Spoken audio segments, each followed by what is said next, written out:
type on their keyboard as we start the next Space Bro show. Guys, welcome to the show tonight. We are having too much fun already, as you can tell, as we're diving into this episode. All we hear is clickety-clack, clickety-clack in the background. It's like furious typing happening here as we make productive items on our computers and stuff. I don't know, whatever. Absolutely. Anyway, I have a quiet guys. keyboard. There it's you go. Me. You have right. That's the whole reason I had to go back to a regular digital keyboard, just because everybody's complaining about my mechanical one. So, whatever. Anyway, welcome, guys. We're here tonight. It's Space Bro Show time. We're all hanging out together, and we have actually the same usual suspects from last week, so it's awesome. Please welcome here Mr. Eric McKetton down here on the bottom row. Hello.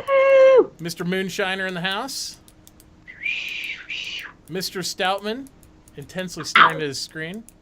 Hola. Then we have Mr. Nighthawk Zale up top. And last but not least, Refrigerator Girl herself up here, Sophie Girl, in the house. Hey, everybody. They're saying you're a little quiet, Mitauchi. I'm a little quiet? Oh, well, maybe if I actually move the microphone. You're fine for us, I can tell you that much. I'll just yell at you guys really loud, and that's what we'll do. There we go. All right. There we go. Yeah, I should have everything set up correctly, I hope. Or I broke it. And if I did, you're just going to have to deal with it.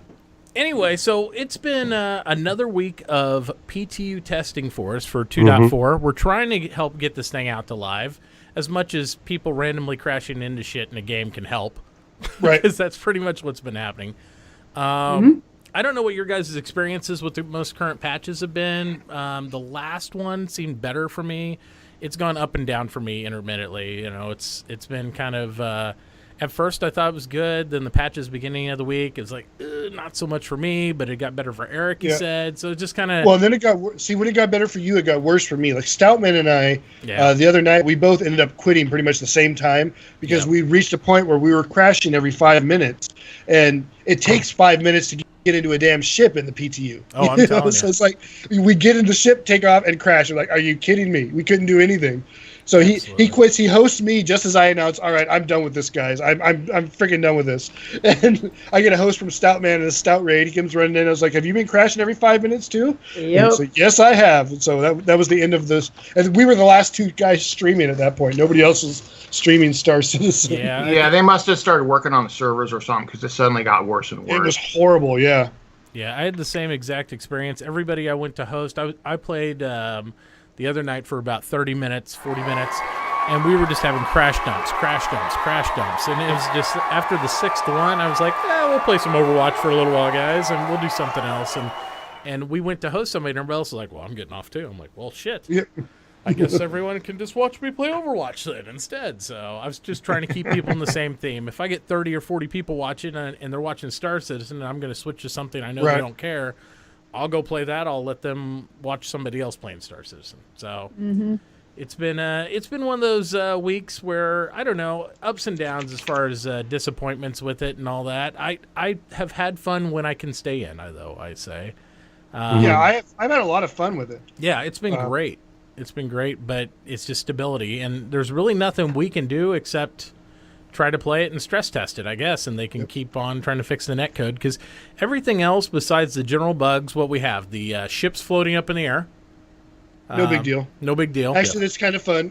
I enjoy it because sometimes when you fly up to your ship, it runs away from you. I don't know if you guys have had that happen, but it'll fly away from you. It's like a helium balloon that drifts away. Yeah. And so I have fun with it, yelling, that's right, you better run away. You know I'm mad at you for being up here in space, not landing. You must be bumping into it or something. No, that's the thing is I don't get close enough to bump into it for it to move away. I didn't have that bug at all when Eric mentioned it, and then today I had it happen with a Starfarer, actually.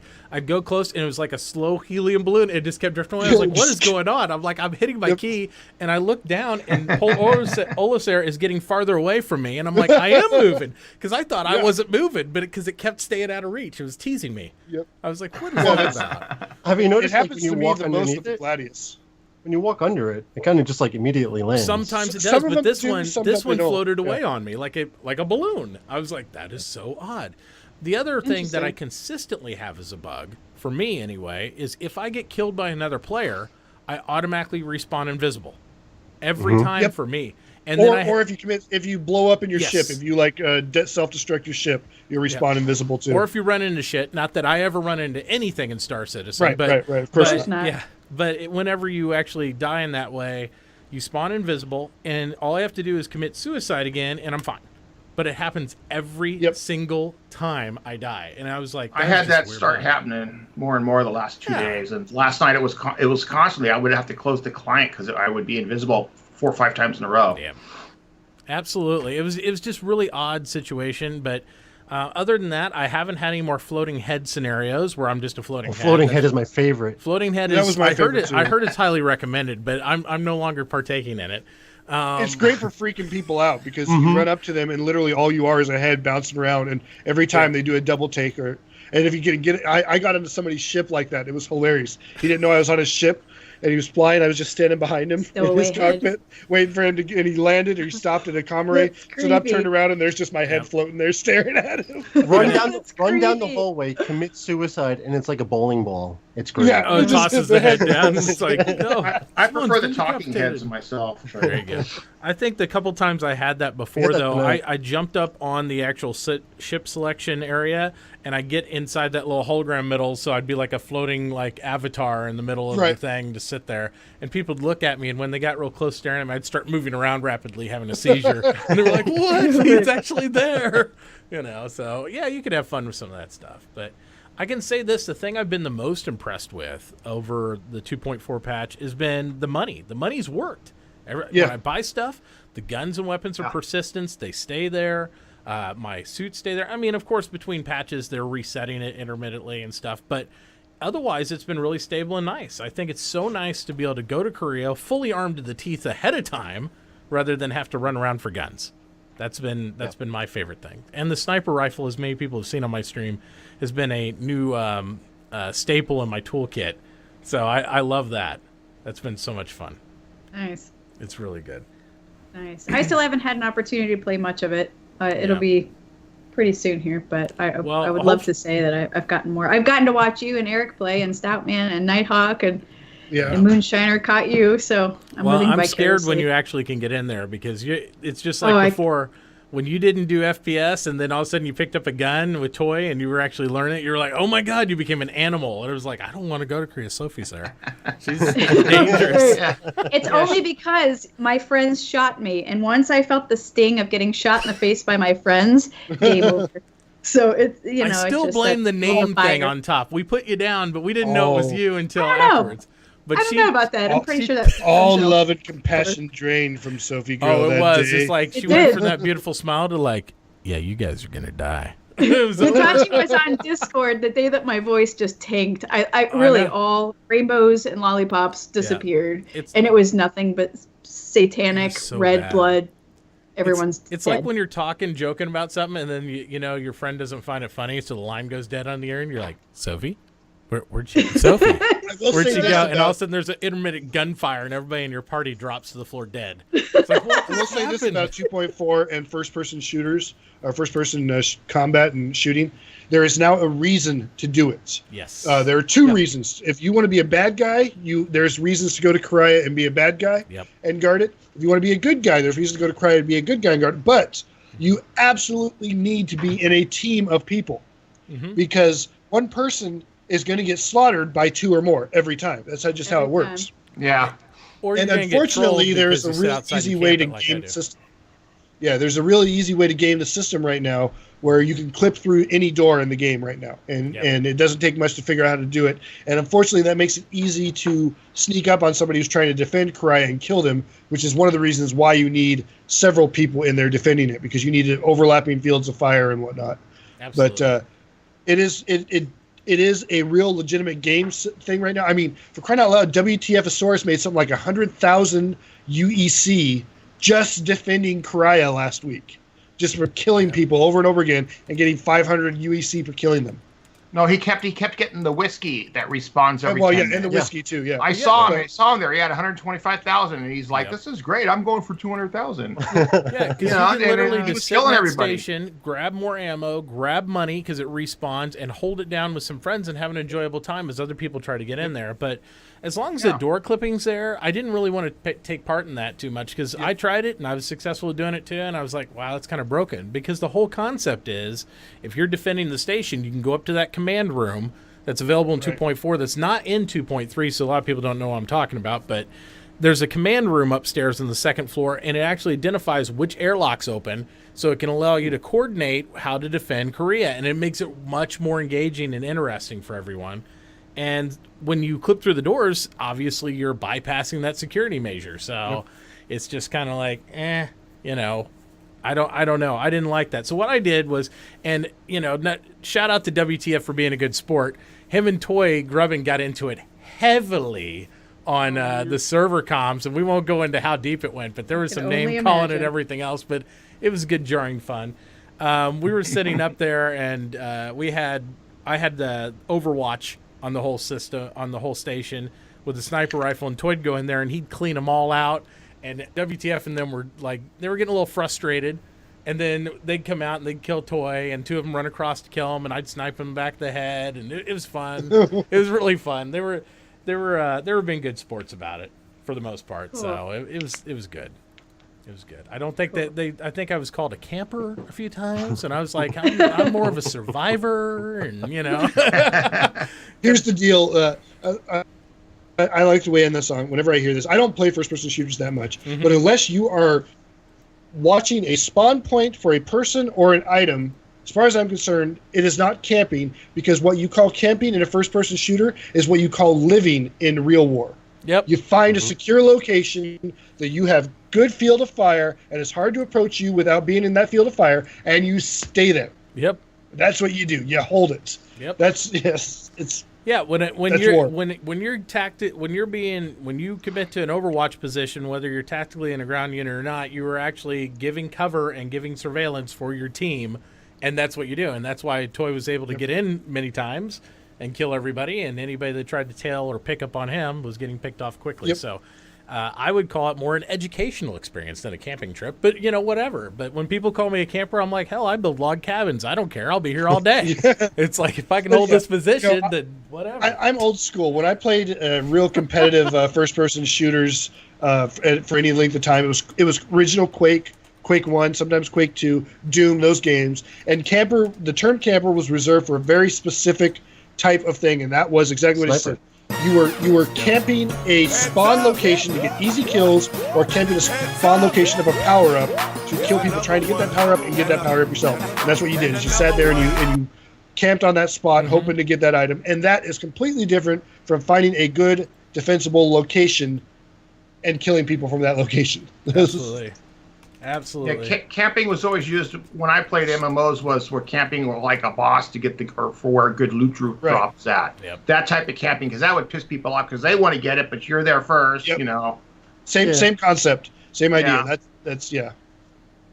And that's not, in my opinion, what when somebody is just sniping you from a secure location it's hard to get to. They're not camping. They're just smarter than you. Well, it's also the thing, too. When people start calling names around, it means they're frustrated and they don't have a tactical answer for what you're doing. And that's okay with me. Because that just, like, after watching your stream, effective. I have a tactical answer for it every time. Yeah. I'm going to ram a freaking Starfarer into the side of the... That's what I would do.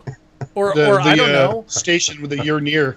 It's called patience too. I mean, when I'm looking, if you're ever playing games where you snipe versus sniper, what do? You wait for the report from the first sniper to go off, then you know his location, you take him out. That's what you do.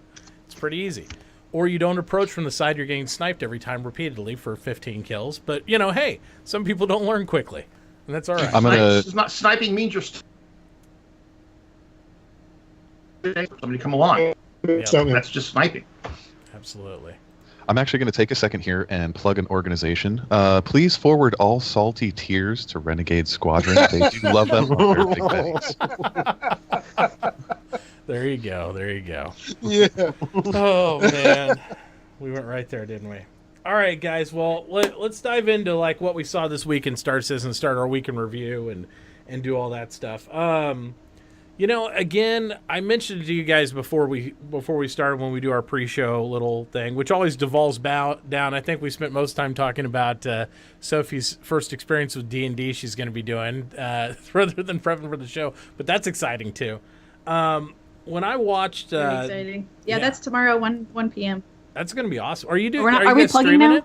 Are you streaming it? Yeah, it's streamed. Yeah, it's streamed. It's Gracky's. It's Gracky's. Yeah. Indeed. Oh yeah, It's at 1 o'clock it's awesome. Eastern Standard Absolutely. Time.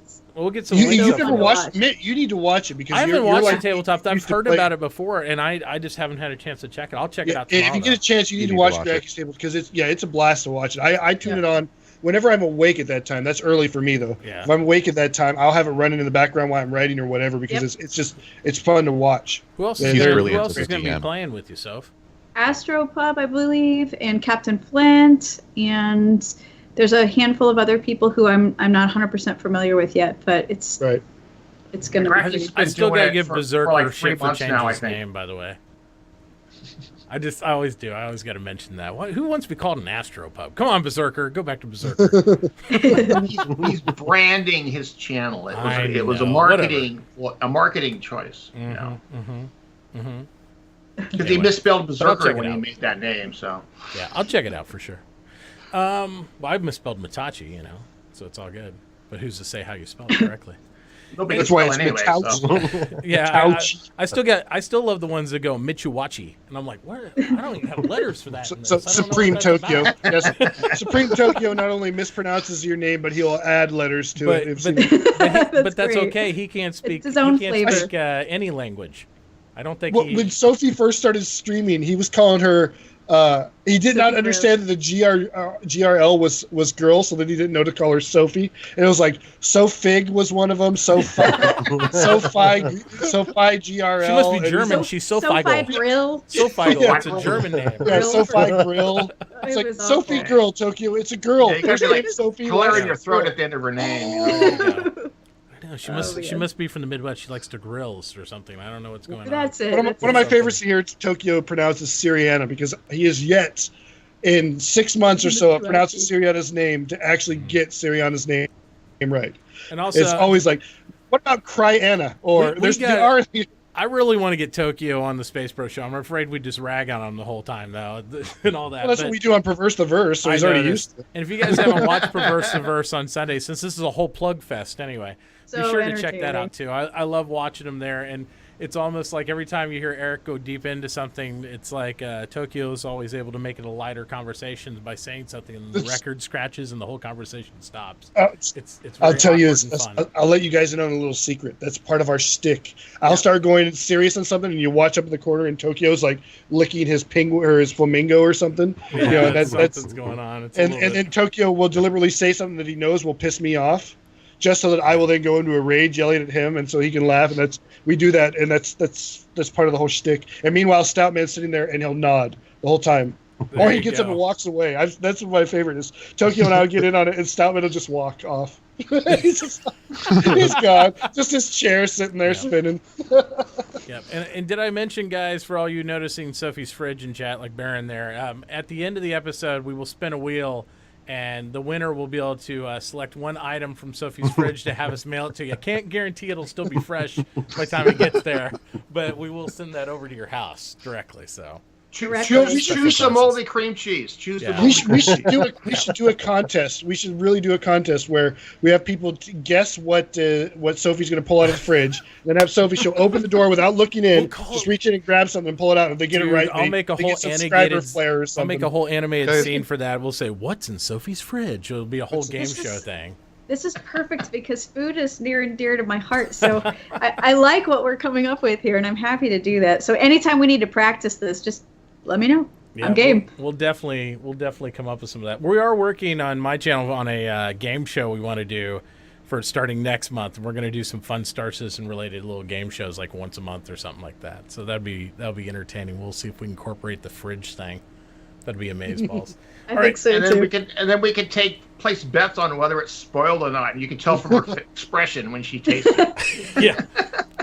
Yeah, or maybe I have to blindfold myself and reach in and grab something, and we could come up with a couple of different variations of this game. We're definitely going to have Sophie in a new location mouthful every week. Like you see Stickman in there. He's talking about first it was the DMV, and now it's the fridge. I'm like, I know. We're just progressing. You never know where she'll be at. It's one of those things. It's one of those things. Based on the size of the fridge, I'm going to tell you my guess right now, and it's not going to change. Body part.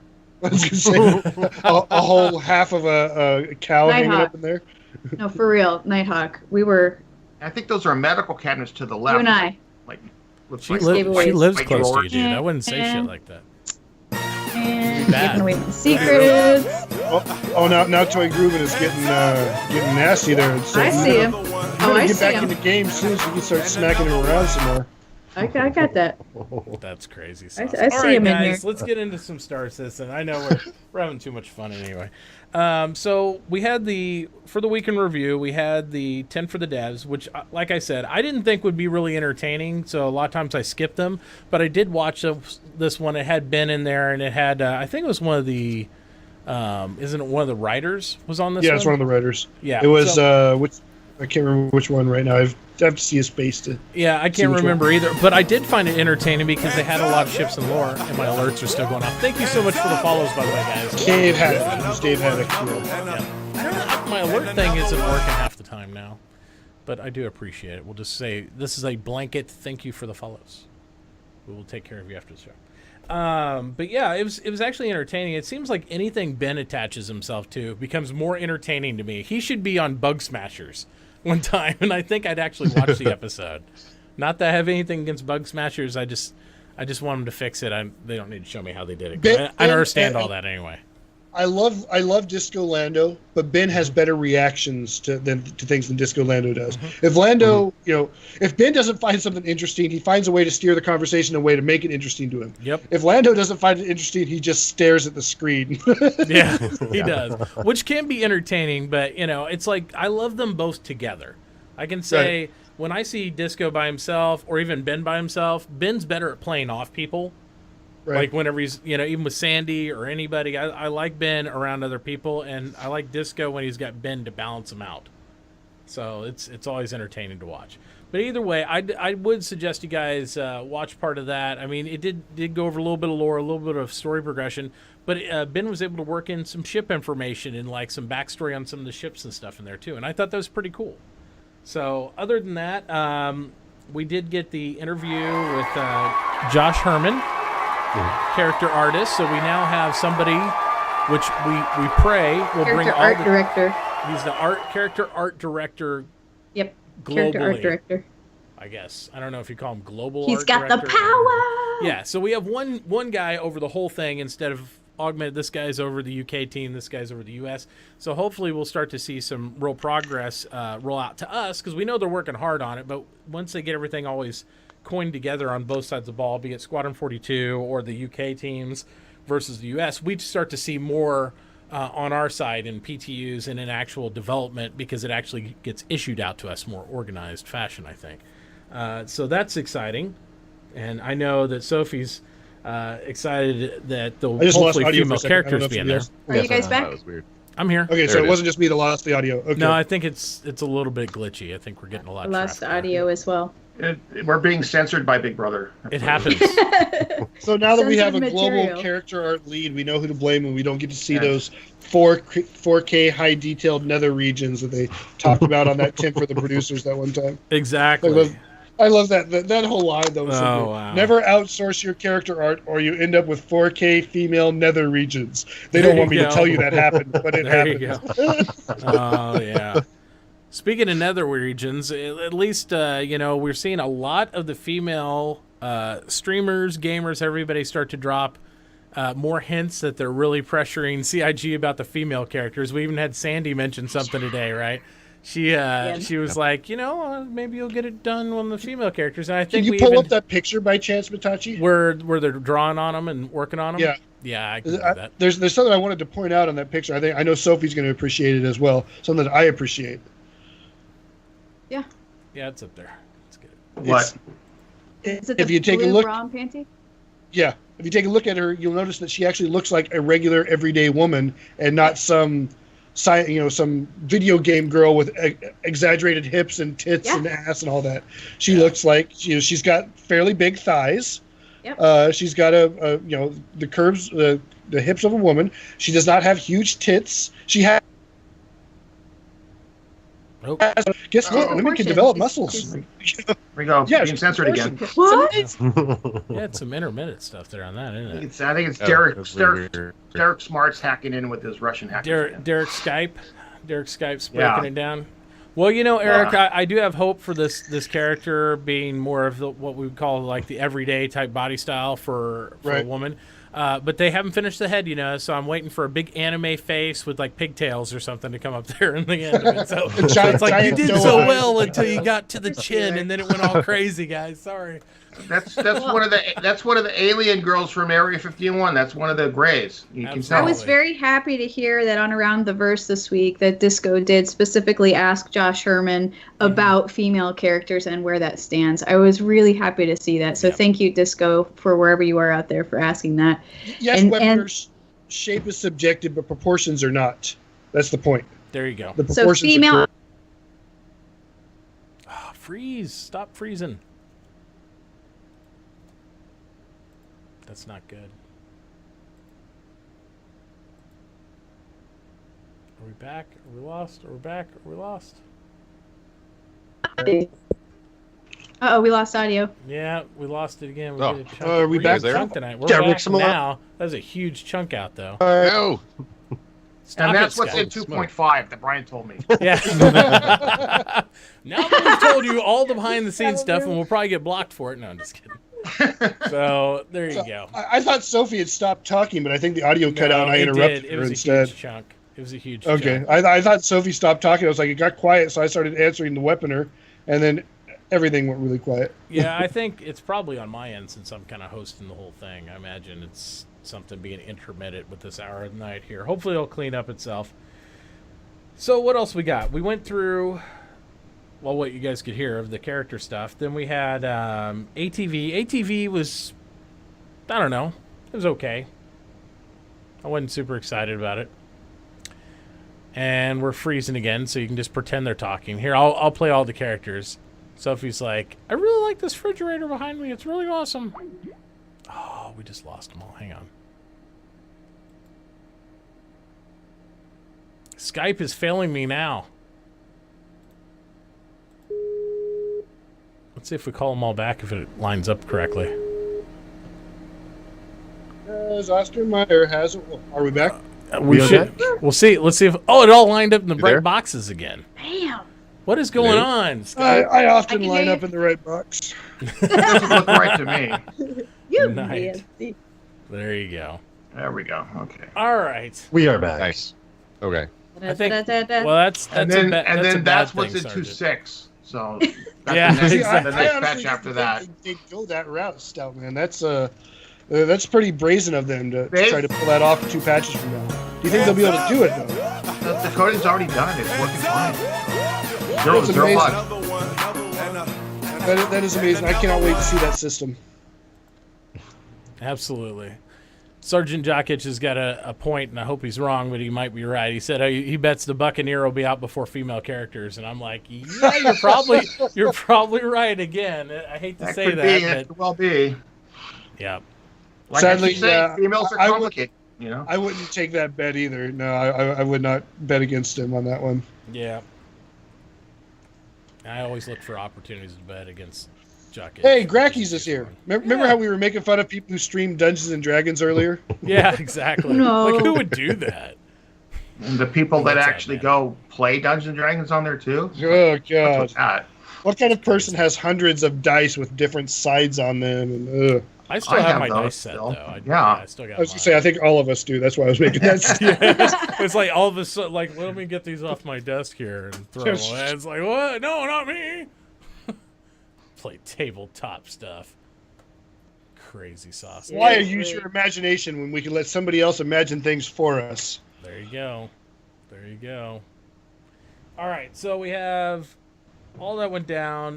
We had ATV. The fast forward, although I like where they're going with it, I didn't really think that was a good fast forward for me. It's like, oh, the future lies faster animations to get out of your ships. I'm like, isn't that like a fix? Not really a fast forward. Yes. In the future, your ships won't blow up randomly. Why? Thank you. Yeah, your character will act with some urgency when someone's shooting guns at you. Like, what I would love to see is I want a hurry up mode, but then I'd also like we talked about on my stream the other night, a GTF mode. So you can get the fuck out of the ship, and you have maybe a 50-50 shot of falling on your face when you're doing it. That would be hilarious. I'd love that. Great, because if I'm jumping out of my ship, I don't give a shit. I'm like, it's gonna blow up. Just get me out of this thing, So I think that's always a plus to do that. So. We were doing evac drills in one of our MRAPs one time. More than one time, but one time. And my gunner was trying to get out. And I don't know if you've ever seen some of those MRAPs, but they're like 2 stories tall. The bastards can get huge, and the gunner's way up there. He's probably a good 15 feet up in the air, and he's trying to get out the top and off the side as fast as he can. And just like what you said, his foot hooked in one of those sling tie down hooks. Yeah, and he face planted from a good 10, 15 feet up, straight into the sand. And it was like a cartoon because there was a giant puff of dust around him when he hit, and he was fully, splayed out like he was making a snow angel or something, and he just laid there, didn't move. We thought he was dead or injured. We walk over there, we're like, "Are you okay?" He's like, "No, my ego will never recover." Yeah, sure. Well, and Jokic has a point. He said most people anymore just eject out of their ships and whatnot. But here's the thing: like they mentioned, if you guys read the Q&A for the Buccaneer today, the Buccaneer, being a Drake ship, will not have an ejection seat in it. Which I find absurd, to be honest. Even though I understand it's a minimalist ship because it's a Drake, it's a freaking fighter you get into the cockpit in. I would think you'd have something to get out of that ship, like some sort of like rudimentary ejection seat. It's not like that super technology when we have it right now. At the very least, explosive bolts to knock off the canopy fast. Something. At the very least. Something. Or an upgrade you could buy for it. It's the fighter ship for orgs to purchase when they have crappy pilots who are chickens and just want to eject too soon. Flying coffins all time. It forces them to actually fight to the death. So it's like how the kamikaze pilots used to tie their good hand up so that they couldn't even attempt to land their kamikaze plane. They'd have to crash it. Is that what you're saying? Exactly. Something like that. Yeah. Like fight or die. You have no choice now. Pretty much. I mean, what are you going to do? Take a 10-minute animation cycle to try to sneak out of your ship during a gunfight? I don't think so. I mean, that's the thing. And, one thing I'd like to challenge some people, and anybody that's watching today can do this. Once they roll out these new animations, I would like to see an actual countdown timer from initiating the key of how long it takes to get out of each ship now versus what the animation does. Because even though the animation looks really quicker, I don't know that it is, because I was watching it. It's like, oh, the guy hops up, starts down the ladder, and then jumps, and then collects himself. I'm like, that still seems like a while to me. And given I don't want to see it like some super 1920s black and white film, crazy stuff, Three Stooge stuff, I still think you could do something to get out of the ship in a quicker sense than I don't know. I wouldn't worry. I'd be just dumping face first out of a ship if I'm getting that's something we should do sometime soon. Mm-hmm. We should get a bunch of us onto a Starfarer in the bridge and have the pilot or the owner of the Starfarer initiate self-destruct. We'll have a race and see if any of us can make it out of the Starfarer before it blows up. Because it's 30 seconds. I don't know if you can make it all the way to the back to any of the exits on that ship in 30 seconds from the bridge. One of my favorite things to do, even in a constellation, is to go up about 20K out from Korea, hit cruise. Then when you get about, about 10,000, 5,000 meters from it, you start to get out of the ship. It goes down to regular SCM. You start to get out. You try to get down to the airlock, and you try to get out of the ship before it hits the side of the building and explodes. About 50-50 on that. Sometimes I make it. Sometimes I don't. Sometimes I make it out, get sucked out of the airlock, get hit by the engines, and die that way.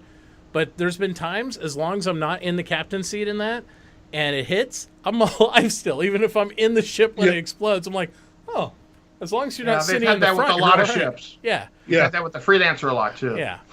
The Starfarer is the only thing I see complete destruction if you don't clear that thing, because it's just like so many loose parts floating around. It kills you no matter what. I've been in one that blew up and I was fine. It blew up all around me, and a couple seconds later I looked around and it was just me floating there in space with nothing else. So I flew a couple Starfarers into Korea. It just flew. It flew into it, and then it stopped, and then it slowly floated away. It didn't even explode. I was like, that was great. Yeah, okay, that was worth it. Yeah. It says Woojin saying that the numbers were already done on some of that stuff. Yeah. Yeah. See, that's not very impressive. 5 seconds versus 8 seconds, for example. That's better. It's better. Definitely, it's better. I mean, I can say that. But when you're, I don't know, some of these ships, I just feel like you should be able to get out quicker. I don't know. Maybe. Well, I think the older ships that have longer animations. Or I want to be able to shoot while I'm getting out. I'd accept that too. Yeah. I'm climbing out and I can actually hold my gun and do some stuff while I'm getting out. But then you're also going to be able to get shot. Right now, you're kind Absolutely. of protected with the animation. And I don't like that either. Wait, Moonshiners, what are you saying? Well, did you see today on Reverse Diverse? And they were talking about, and this is kind of like the first implementation of like a new use button. Mm-hmm. But they're talking about like, because Sandy's asking, oh, well, can't you get out through the back, or can't you already do that? You're talking about the Avenger. Mm-hmm. And is this going to be the first time we're actually going to have a new use button? Because they kind of like brought that up today. Like we have the new use button in when you interact with at shopping. That's an example of the new use button where you have the scroll wheel to choose the option, right, and then press the command. That's the new use button as they plan on having it. We've also seen it demonstrated in that video where they showed the power systems and causing explosive decompression and all that. When they walked up to something, they had like 4 or 5 options. They scrolled through and chose the one they wanted. Yeah. So we have it now. The thing is the classic use command is still locked into only one action, which is why we use right click or left click for those other actions. They still haven't broke that completely from the engine, which is what they want to do. They got the guy who originally programmed it now working on unprogramming it so that it can work more fluidly. So they've got the original CryEngine guys who made it, and they managed to give us a new separate use function, but it's not a revamp of the original use function yet. They want it all tied into that original eventually. Oh, yeah. I'd like to point out Toys R Me says that all spaceships have an ejection seat, and in Star Citizen, that's not true. They don't, unfortunately. No. Otherwise, I would use that all the time.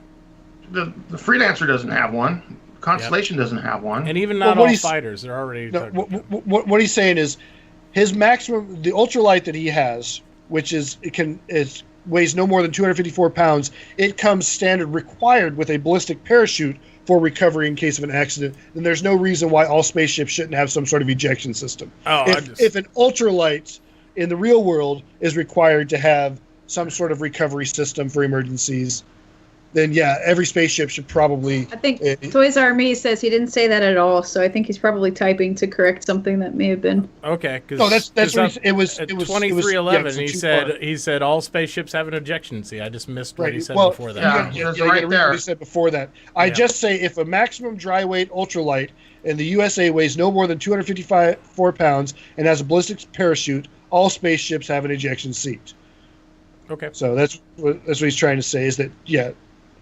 I think what he's trying to say, is that... It continuing is what he said, yeah. Yep, I accept that. Then is what he's saying.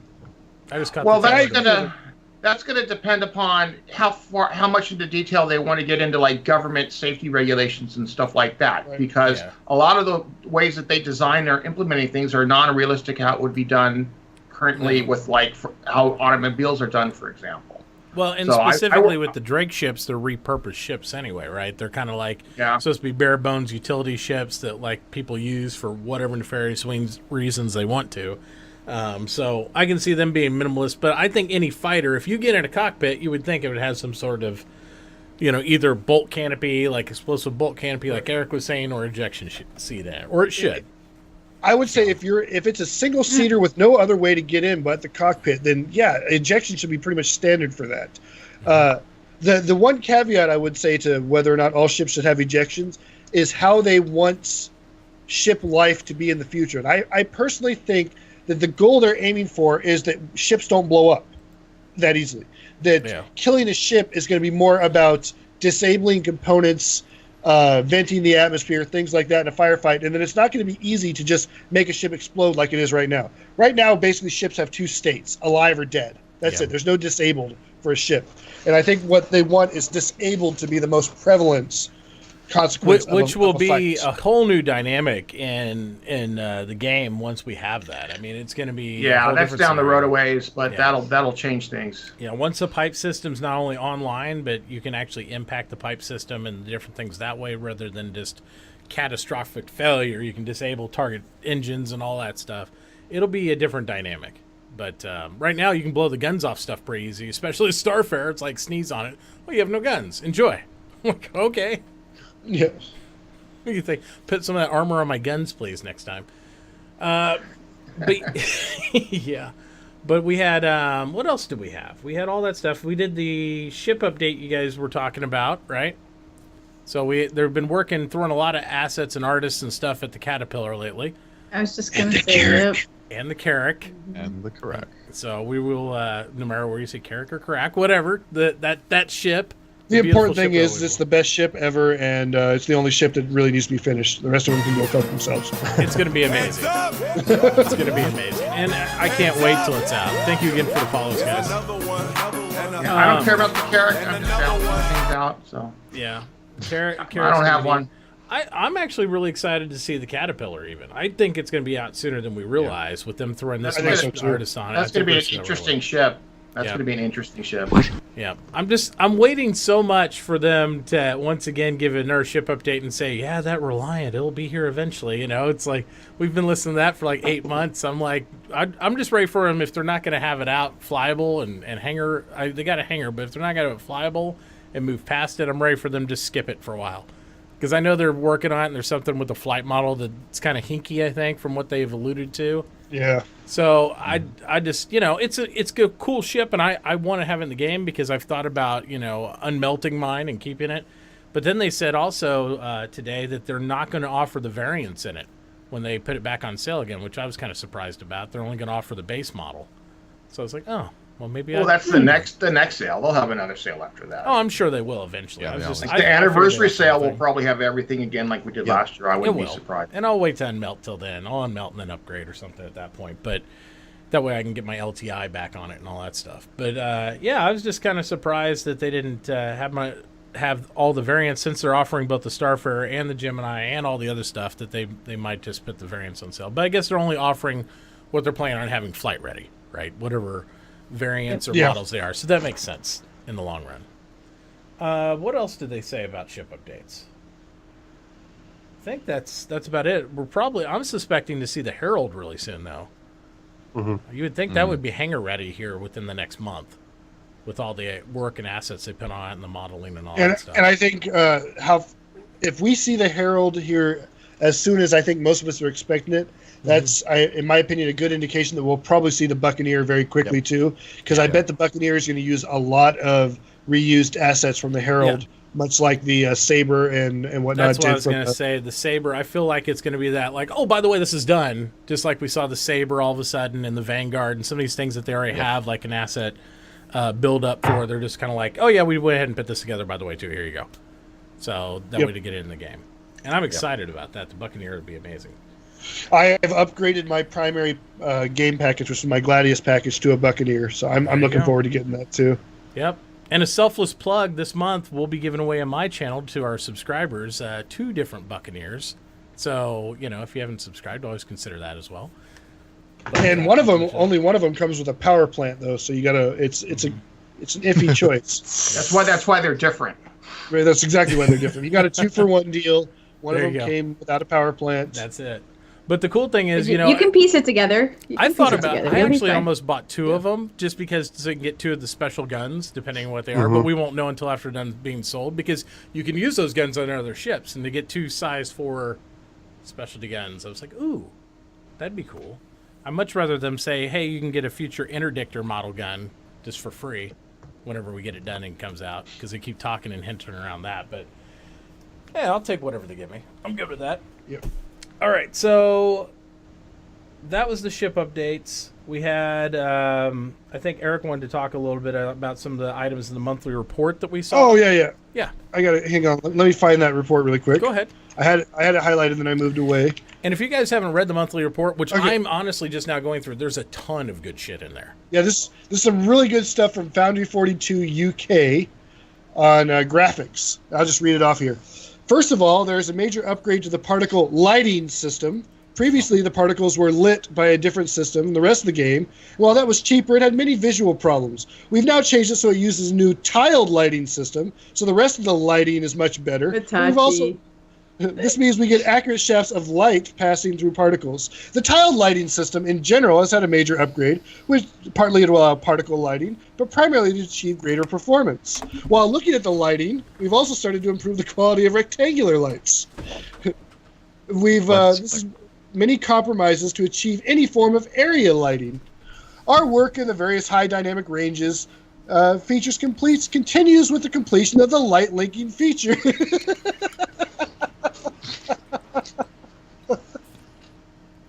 Sorry, I needed a little bit of a drink before we got into that one. That's like, so that was like 5 paragraphs on just lighting. Well, it's better than an hour-long episode of lighting, which we could go back to. I mean, guys, you did enjoy those, Mitt.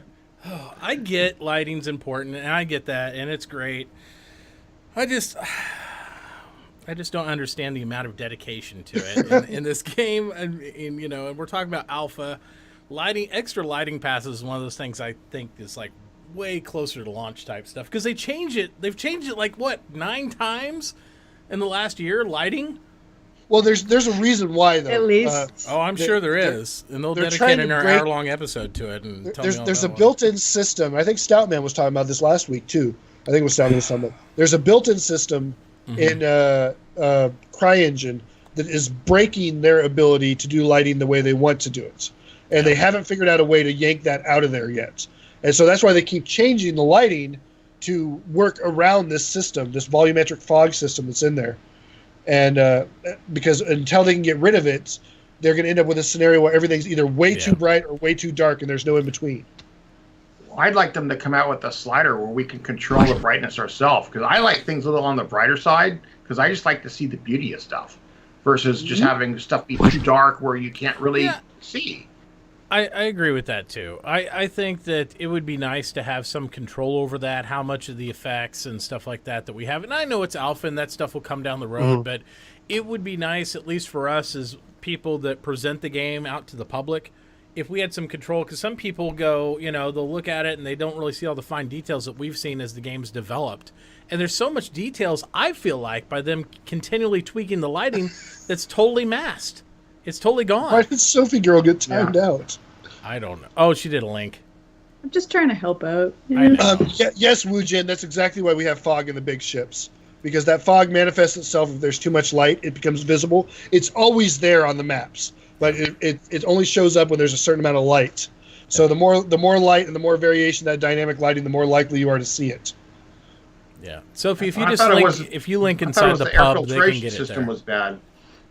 If I link inside the what? The puff? The pub inside Space Pro channel. Everybody can always go inside Discord, and all the links are open there. I blocked it because we started to get a little more people thought that maybe we wanted to view some porn, and so we just started blocking links, except for mods. We're like, you can put all that stuff in Discord, and nobody cares. It's all good. So if you want to do, whether you want to show butts, or you want to show lighting examples, or you want to show all that stuff, we just said link everything in there, and it's good to go. No, you can't ban her toy. That'd be a reverse ban where you get banned. Seriously, Toy. It's like a boomerang ban. Don't do that. People get hurt. Oh, porn. A better flashlight would be better, though. Yeah. Something in between, like, the million candlelight flashlight that they had, like, 2 patches ago and, like, the dying battery flashlight that we have right now. Absolutely. Somewhere in between. That would be nice. I'd just be happy if they'd take off the, the effects of, like, what is it, windshields. Because anybody drive the Starfarer lately? Because that is also a bug. I know. Again, the way CryEngine default handles reflective materials on glass, it has a default shader that does that because it looks pretty in Crisis. Could I just get an emote where I can kick out the windshield of the Starfarer, like get back and just kick it out with my feet? Because I'm good to drive a just total convertible in that thing. That thing where I'm sitting there, I'll turn a certain way, and I'm like, I can see my pants. I can't see what's out the windshield, but I can see the chair behind me in the Starfarer. It's kind of crazy. So, crazy stuff. Gracky's is asking about butt lighting. Butt examples. lighting?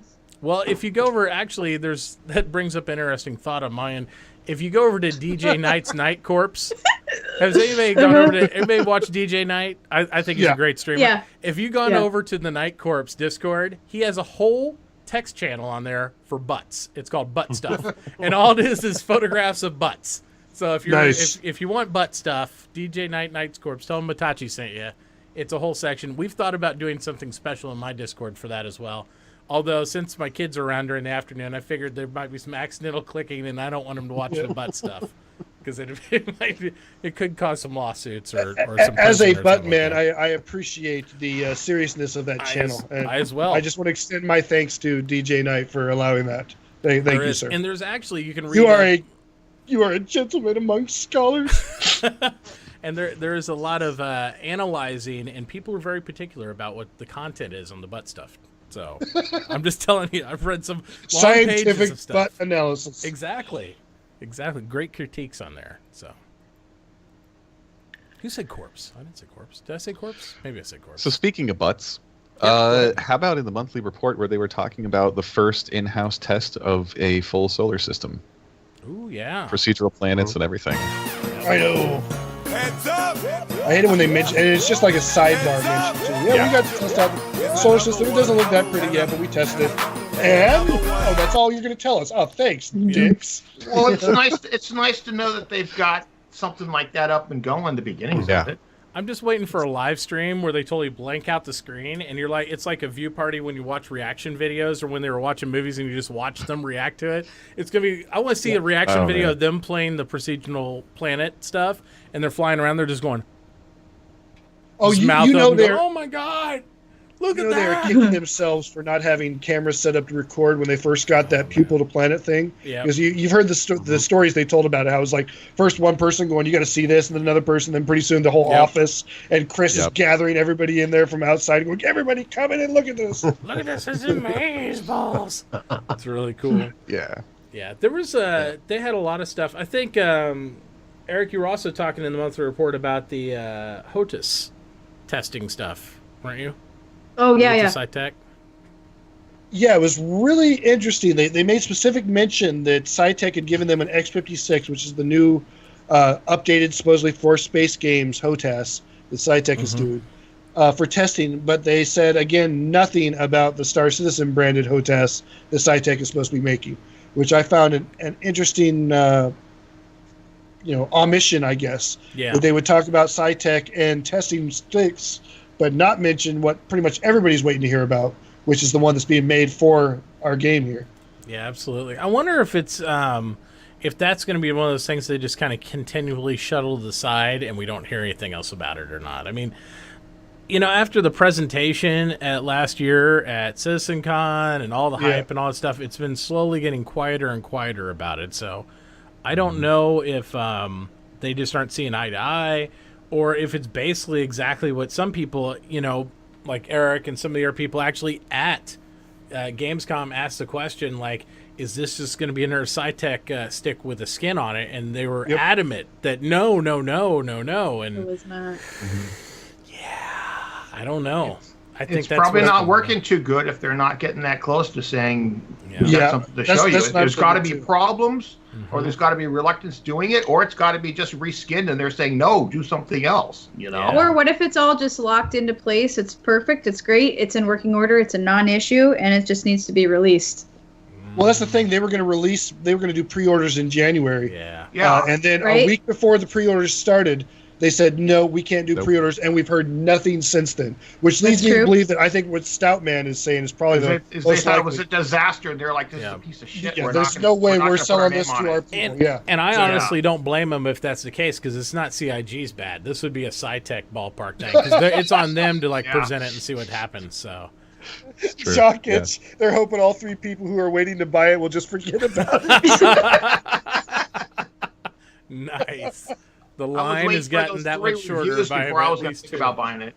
I don't know. I mean, I'm still getting used to their new keybinds and all that stuff. And the guys who haven't played 2.4, they're going to be in for a Rude Awakening as well when they come back, and see that.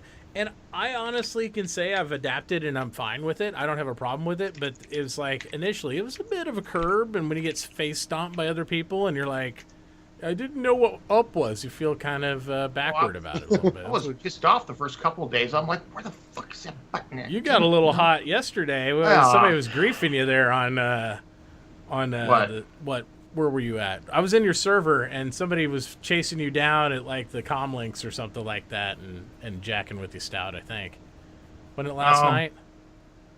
I don't know. Maybe. I don't know. You never see Stoutman call people an asshole, but all of a sudden it's like you see across the thing Stoutman. It's like he's telling this guy out. It's like, you're supposed to blah blah blah. And I was like, oh man, Stout's getting hot. Speaking of which, some douche actually posted a video of him deliberately stream sniping Stoutman. Yeah. He even titled it "Sniping Stoutman." He wasn't even he called it "Death of a Stoutman" is what he called it. Yeah. And I'm in my Starfare, and he blows off one gun, and then I warp to nowhere, and then I remember this happening, and I'm like, oh, that guy's a dick, and then whatever. Yeah. So I warp, and then I warp somewhere else a minute later, and he's talking about how he goes to watch my stream to see where I went. It's just like, and he's proud of it. Yeah. So I think a few test people kind of complained, and he's probably banned by now. Well, I'm like whatever, but yeah. I don't know that he's banned from anything, but I do know that certain squadrons out there who love going after people who think they're tough fighters are now going after him. So he's probably going to have a rough time of it. Yeah. Because there's certain people out there that love salty tears, and they want his salty tears now. He'll get what's coming to him if that's how he wants to play. I'd also like to point out nothing bad on Stoutman. I'm not saying anything negative about the way Stout plays or anything like that. But if you're going around bragging on picking on somebody who's just there testing the game and stuff, nobody's impressed, bro. I mean, it's really not. If you're going around griefing somebody like Eric McKetton, who's a proven fighter pilot, and you're able to grief him, then you could probably brag. You'd probably even get some props from Eric himself about it. But if you're just going around saying, look what I did to this guy who isn't even trying to fight me, I mean, who cares? It's so lame. It doesn't even make any sense. If you beat someone who's a good fighter, then you got skills. If you beat someone who's not even trying, that's not skills. No, it's like, because Stout's over there like, hey, I'm going to do these missions. I'm going to test this. We're going to see if this is working. Yep. And you come over and mess with him. I'm like, oh, yeah, you're awesome, dude. Brag about that. It's like. Bragging about shooting down a Starfarer is nothing to brag about. No. All you got to do is stay behind it, and you will win. Yeah. The video did show him take a couple minutes to finally take me out. I was doing loops and avoiding him pretty well there for a while. That's funny. Yeah, you got to expect sniping now. It's what happens. Oh, yeah. But in PTU, I just don't think it should be tolerated. Except nope.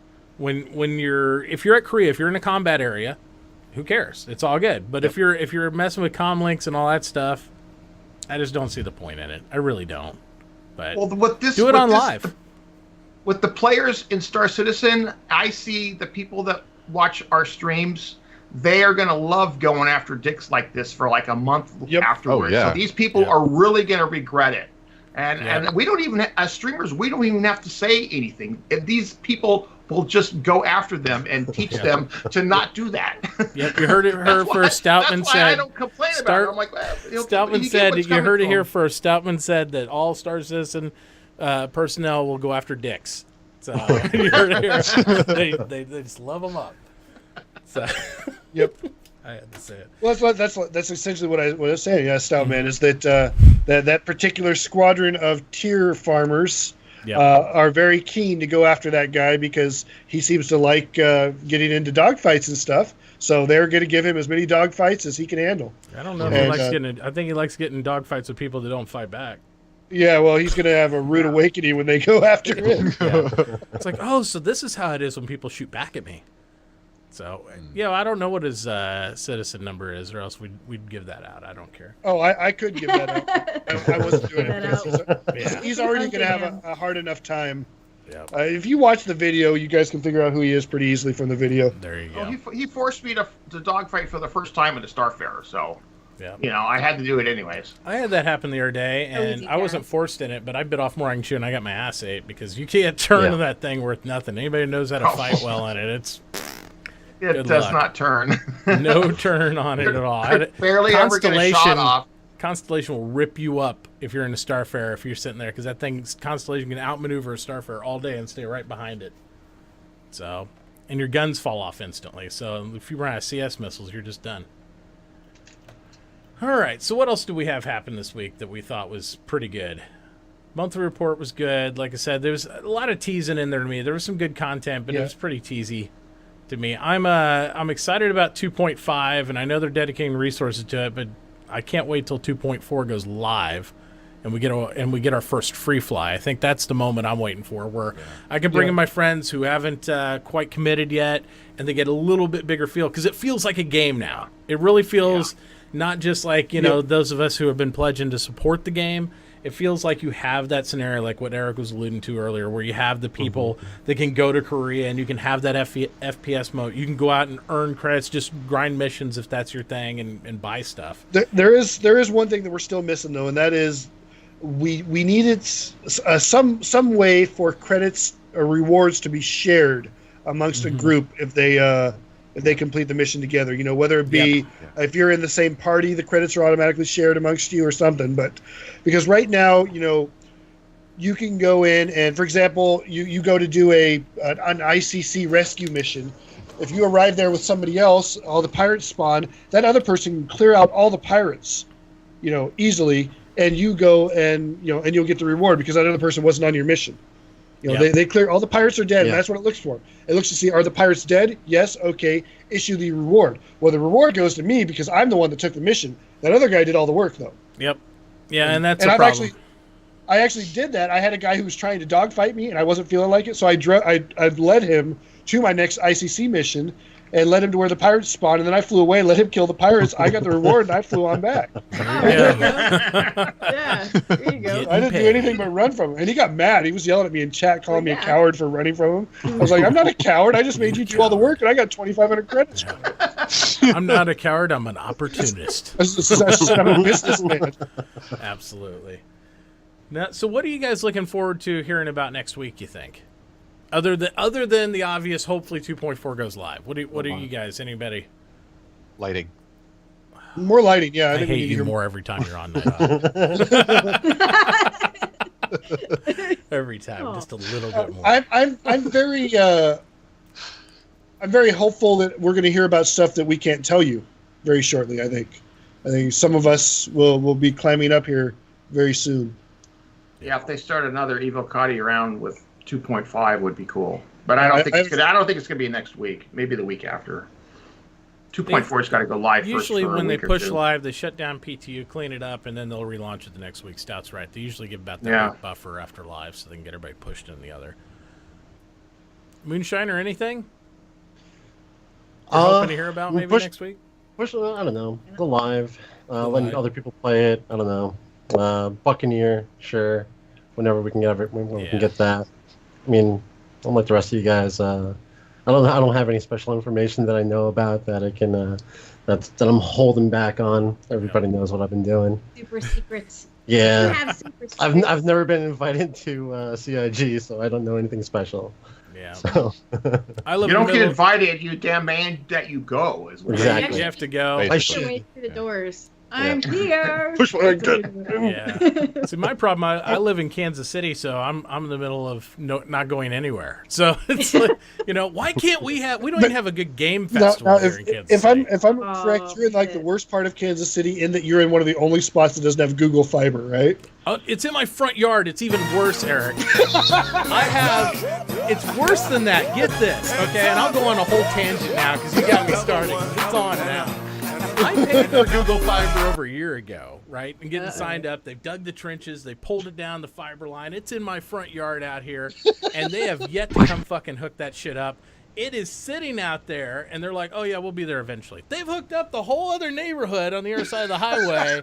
And my neighborhood, we've had it out here, and I'm paying for it. Don't worry, I got the terabyte of, Google fucking cloud storage, but I don't have the fiber here. I'm still paying AT&T $225 a month for all my stuff there, and they keep upping it on me, trying to commit to a contract. I'm like, don't worry, Google Fiber will be here in November. It'll be a whole year waiting past the due date of when they were supposed to install it. Jeez. And it's still not going on. But goddamn it, they're the only show in town that gets that kind of internet speed. So I'll just sit here and take it. Do you feel better right now? Are you okay? I don't feel better at all, actually. I'm going to You don't sound better. No, I'm going to send them a mail after the stream now. It's like I think what? you should. Don't sleep until you get it. You guys will Mitauchi, delete this shit as soon as you get it. But either way, take a nap, calm down. We'll do the rest of the show. Okay? I'm just gonna Everyone drink the just rest of the night now. calm You down. guys have driven me to drink. It's over. It's all over. Thirsty Thursday's coming back. We're gonna do it again now. So it's like I'm back on the wagon. Jeez. Oh, good lord. Good lord. No, I think Google Fiber's a pain in my ass. But either way, what I'm looking forward to next week is not only hopefully the live stuff, but I'm hoping that we probably won't hear about it next week. It'll probably be the week after. But I'm hoping to hear about the Herald dropping in your hangar. I'm hoping to hear about some sort of post or update on the occupational ships and actual occupational career paths. Something. Yeah. I will take anything. It could be salvage. It could be mining. It could be anything. Because Yeah. when you add that element into there, and it's not just us running missions, it's like, oh, they're griefing you missions? Well, why don't you go out and scan and find places to mine and do that? And then trading between people. Once I can actually give Stout money for doing something, just a simple trade, that'll be amazing. A secure trade window. Yeah. But we have to have cargo in place first before anything else. Because everything else depends on being able to put it in your ship and to hold it and. But I say beyond that, and thanks for the follows again, guys. I say beyond that, if I'm having you pick me up in Korea because I was a dumbass and wrecked my ship, I'd give you some UEC, you know? I mean, simple stuff like that. Yeah. Hey, bro, come protect me while I do this mission. Little stuff that doesn't involve cargo, I'd just like to see that window and so we can test it and break it. And I'd like to see that because the cargo thing, I think, is coming with the physical trades and all that. But just moving UEC from you to me and making sure it's persistent, I think is important. The big one that I want to see, because we don't have it right now, and it's going to leave a really interesting hole in the game when 2.4 goes live, is being able to buy stuff for your ship or buy ships with UEC. Yes. Because right now, I think it was Melogos made a good point that people are going to cry pay to win when this drops because right now the way to earn UEC is to do the missions, and the better ship you have to start out with, the better your missions, the better missions, the better it is to do those missions, etc. So there's already that pay to win level to it. And then on top of that, the only way to get better ships in the universe right now is to buy them with real money, because they want to phase the rec system out so that it is only for Arena Commander. And so rental ships will not show up in the universe, but right now we can't buy ships for the universe either unless we use real money.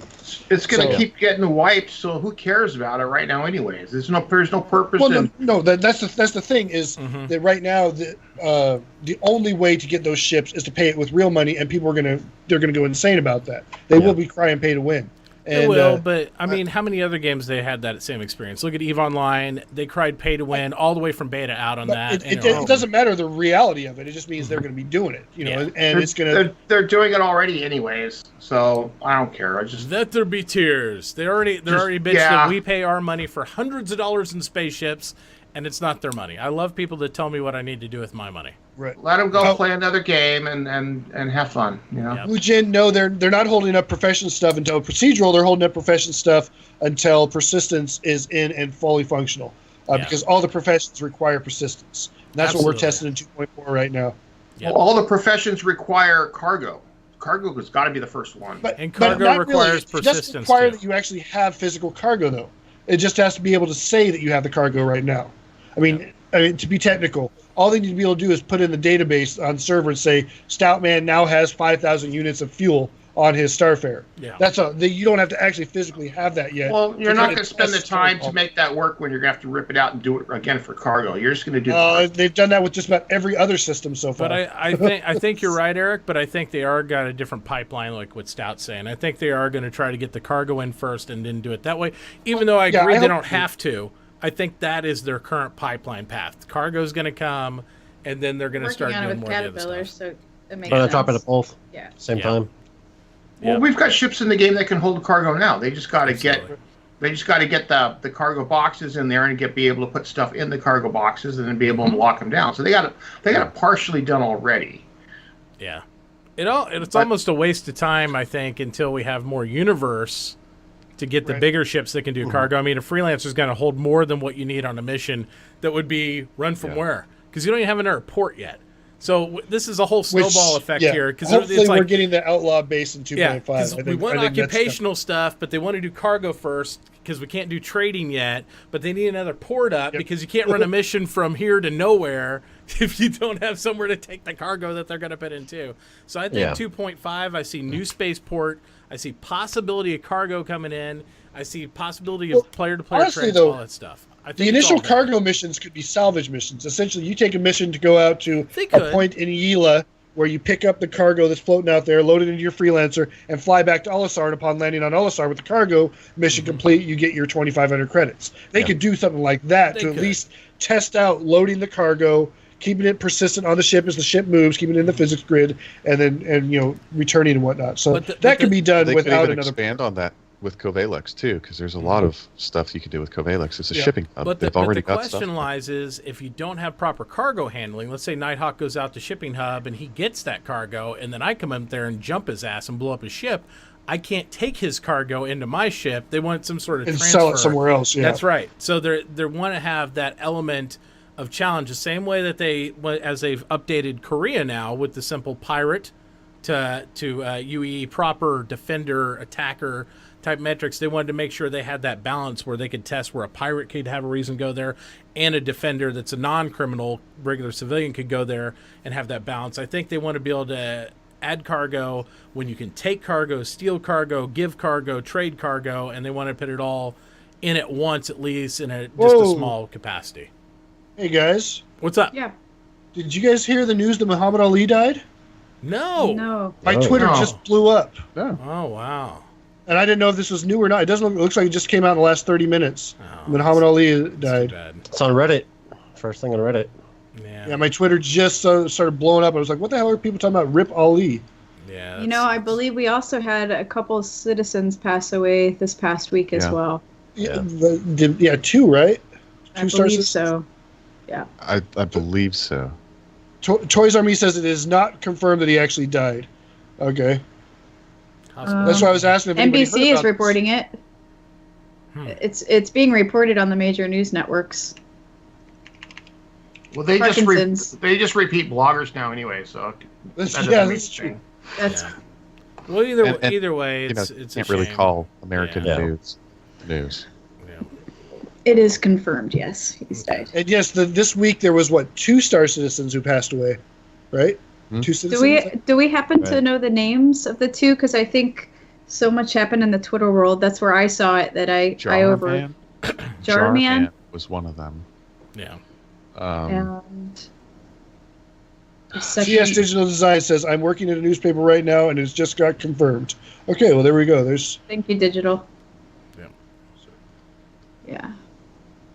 Yeah, you know what? That reminds me of something that Ben said a while back. About he was talking on, it was either one of the interviews or something, but he said the one thing that the one thing I can't or that it hurts him when he thinks about it is that just because of how long it's going to take to make the game and the context of what it's going to take to make it, people who have backed it will pass on before they ever get a chance to play the final version. And that's something he said that he just it was kind of it eats at him when he thinks about it. Yeah. Because that's just it's the fact of life. There are going to be people out there who helped to make this game who will never get a chance to touch it. Yeah. Cato is saying Eric Alberg, a.k.a. Mega Eric 1968. Yes. So lots of love and support goes out to his family and everybody who knew him. Absolutely. Yeah, absolutely. Yeah. It's always it's a fact of life, but at the same time, it always sucks when you lose somebody that you have that kind of relationship with or that in common, and all that. And I remember, it's going to happen. Yeah, it's going to happen. Community. Yeah. Especially if you're with any game that you're with for a long time. In EVE, we lost several people. We had Vile Rat over there. I don't know the people played at EVE Online and knew some of the guys over there, but he was a diplomat in real life, and he also played with the goons over there, and he was a diplomat for Mitauchi and them over there, and a lot of people knew him, and we lost him. I dealt with him twice, and he told me to F off both times, but he was a great guy. He was a good player and stuff. So you build those relationships, whether you love or hate somebody in game with their persona, you always remember the fact that you actually had that experience with them, and you both love the game in general and stuff. So it's gonna continue to suck. We just have to recognize those people that we lose over the years and just remember them, for all the fun stuff that we shared in common. So, and it's gonna grow. That's the way it is. But with that, we're also gonna have positive experiences. So, absolutely, lots of good Spectrum. stuff. Yep. Yep. Did you see the Nighthawk family as well as STY Youngblood? Wait, is it STY Youngblood? ST Youngblood. Both STL. were in. Yeah, they were both monthly featured. report. I thought that was a really nice article. That's cool. Was not expecting that. What was That's the really title cool. of that in the report? I can't remember the title. And you That guys? was It's like in the monthly Citizen report. Spotlight, but something else. under community for Yeah. monthly report. It was really well written, I thought. There you go. Tobatage, don't tell me what to do. I'm going to order those damn McNuggets. I love those McNuggets. I know we're talking about McDuck. Don't order the nuggets. I don't care if they're unhealthy or not. Chicken McNuggets are damn good. I don't care who you are. Those are tasty little balls of death. Well, we're at the point in the show, guys, where everybody in the audience, if you have any questions or anything you want us to talk about discussion-wise, go ahead and get those questions ready. And obviously, as standard format, preference them with question and chat. But before we get to those, while you guys get them ready, I think that Sophie Girl and Stoutman have some pimping they want to do about something coming up here. So if you guys want to go ahead and talk about what you got going on. Sure can. Go for Stoutman, you want to take the floor? No, you do it. Ladies first. That's easy. They're really excited about this, folks. It was your idea. You did it. Obviously. Good. Well, so I came up with the idea of just dropping by Bredesen Con, just winging through, saying hey. And so I thought, well, let me pitch this idea to Stoutman because I know he's got family over somewhere in that area. So Stoutman and I are going to be actively working on fundraising to get ourselves over to Bredesen Con and report live from Bredesen Con, do some interviews, do some exploring. So is it this Saturday, Stoutman, we're going to do our first 24-hour stream? Yeah, next week. Next week. Not tomorrow. Tomorrow's but a week from D&D tomorrow. with Grackies. A week from tomorrow, we're going to do like a lot. We're going to try and do like a 24-hour fundraiser stream, like a dual stream. We can have other guest streamers come in, but just do an all-nighter thing and have some fun with it. Saturday, and hopefully June they 11th, the 24-hour live stream with Stoutman and Sophie Girl and special guests. Yes. That's right. Absolutely. So we're really excited about making that happen. We'd like to go and report on the road and report while we're there and just be a presence. And there's so much cool stuff that's happening at Bredesen Con that I would love to be there for. So Featuring the comedy stylings of Dane Cook and Carrot Top. Well, no, they said they actually Music wanted to by raise Nickelback. funds. They wanted to raise funds. I don't know having Carrot Top at any event will actually bring in money. Might scare people away. I think it probably would. It probably would. You'd be better with Gallagher there. that's not a bad idea. I actually saw a Gallagher show live once. It was a Of lot course. more entertaining than I anticipated it was There you going to be. go. Well, I thought it was going to be really boring after seeing his TV specials. Anybody The Gallagher smash live his was stuff. I freaking love him. hilarious. Oh yeah, there you He was go. freaking hilarious live. Yeah. Oh, maybe Very we could good smash some watermelons and There you go. Well, in honor of you do raising have a funds. fridge right beside you. Who knows? Like smash. Where some- should Yeah. we start? It's like she'll start a fundraiser for every $5 to randomly pull $10. food She'll out and smash smash something it. out of her fridge. Yeah. I like what Super Serious just said. And a special surprise guest star that may or may not be Mark Hamill. It's not Mark Hamill. Absolutely. Although that would There be you go. cool. But yeah, guys, make sure to stop by on Sophie and Stout stream on next Saturday. That'd be the 11th, right? And give them a little love, give them a little support, and make sure that we could get them over there. That'd be cool. Yeah, thank you. That'd be Thanks, man. great. All right, so we got any questions here? We say, what do we get? Oh, question: when will people finally stop asking about beds and toilets and spaceships? Never. When they get them. When they give us our damn beds and toilets. I don't even think at Dixon they actually really ask for them. I think it's just Workstrom on every thread asking that question about beds. I think that's it. Much love to Workstrom, though. I'm going to say it again. The Freelancer has 4 beds, 0 toilets. How do they plan on working that? Because I'm going to spoiler. You cannot just hang it out in space. It doesn't work that way. Adult diapers, space diapers. Just get a bank stand. You got a toilet and a bed in there, and you're covered. Yep. There you go. And a Netflix and chill couch even. It's a bonus. That's right. Absolutely. Spectrum and chill. Kato has a question. Do you guys think we will see Squadron 42 by the end of the year? Yes. Yes. They said by 2017, so we should be. I think we'll see if not the actual release, we'll see a big presentation on it at CitizenCon. Yeah. That's what I and think. Maybe soon after? I think they're hoping to release by CitizenCon. Whether they actually accomplish that or not, I doubt it. But if they do, that's what they'd be pushing for. I think that'd be a huge milestone for them.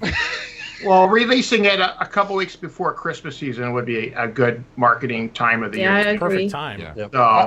So hopefully they can get it completed, though. I know they're just working on the graphics. I think they got most of it done. Otherwise, they're just doing final graphics and redos and stuff like that. At the bare minimum, I think we will see some sort of playable demo, essentially, like a couple missions. But I have a feeling that we will have Squadron 42 playable by the end of the year. They seem pretty confident on that, and they have not backed out from that statement at all. Yep. And now we're 6 months away. And if they were starting to see cracks in the in the armor on that, I think they'd be talking about it by now. And I'm fairly confident. Chris Roberts this is not new shit for him. I mean, single player games is his wheelhouse. That's where it's at. I mean, if anything, doubt the PU timelines always, but single player games, he knows what he wants. They've had the story done for well over a year. They've just been shooting filling scenes and little animation level tweaks and stuff, and I'm confident they'll have it done when they want to have it done. I don't know when that is, though. So, here's a really good question from Grackies. Go for it. How do we convince the devs to do more full feature videos about lighting? Mitauchi's got the answer for this, I think. Mitauchi. Hang on a second.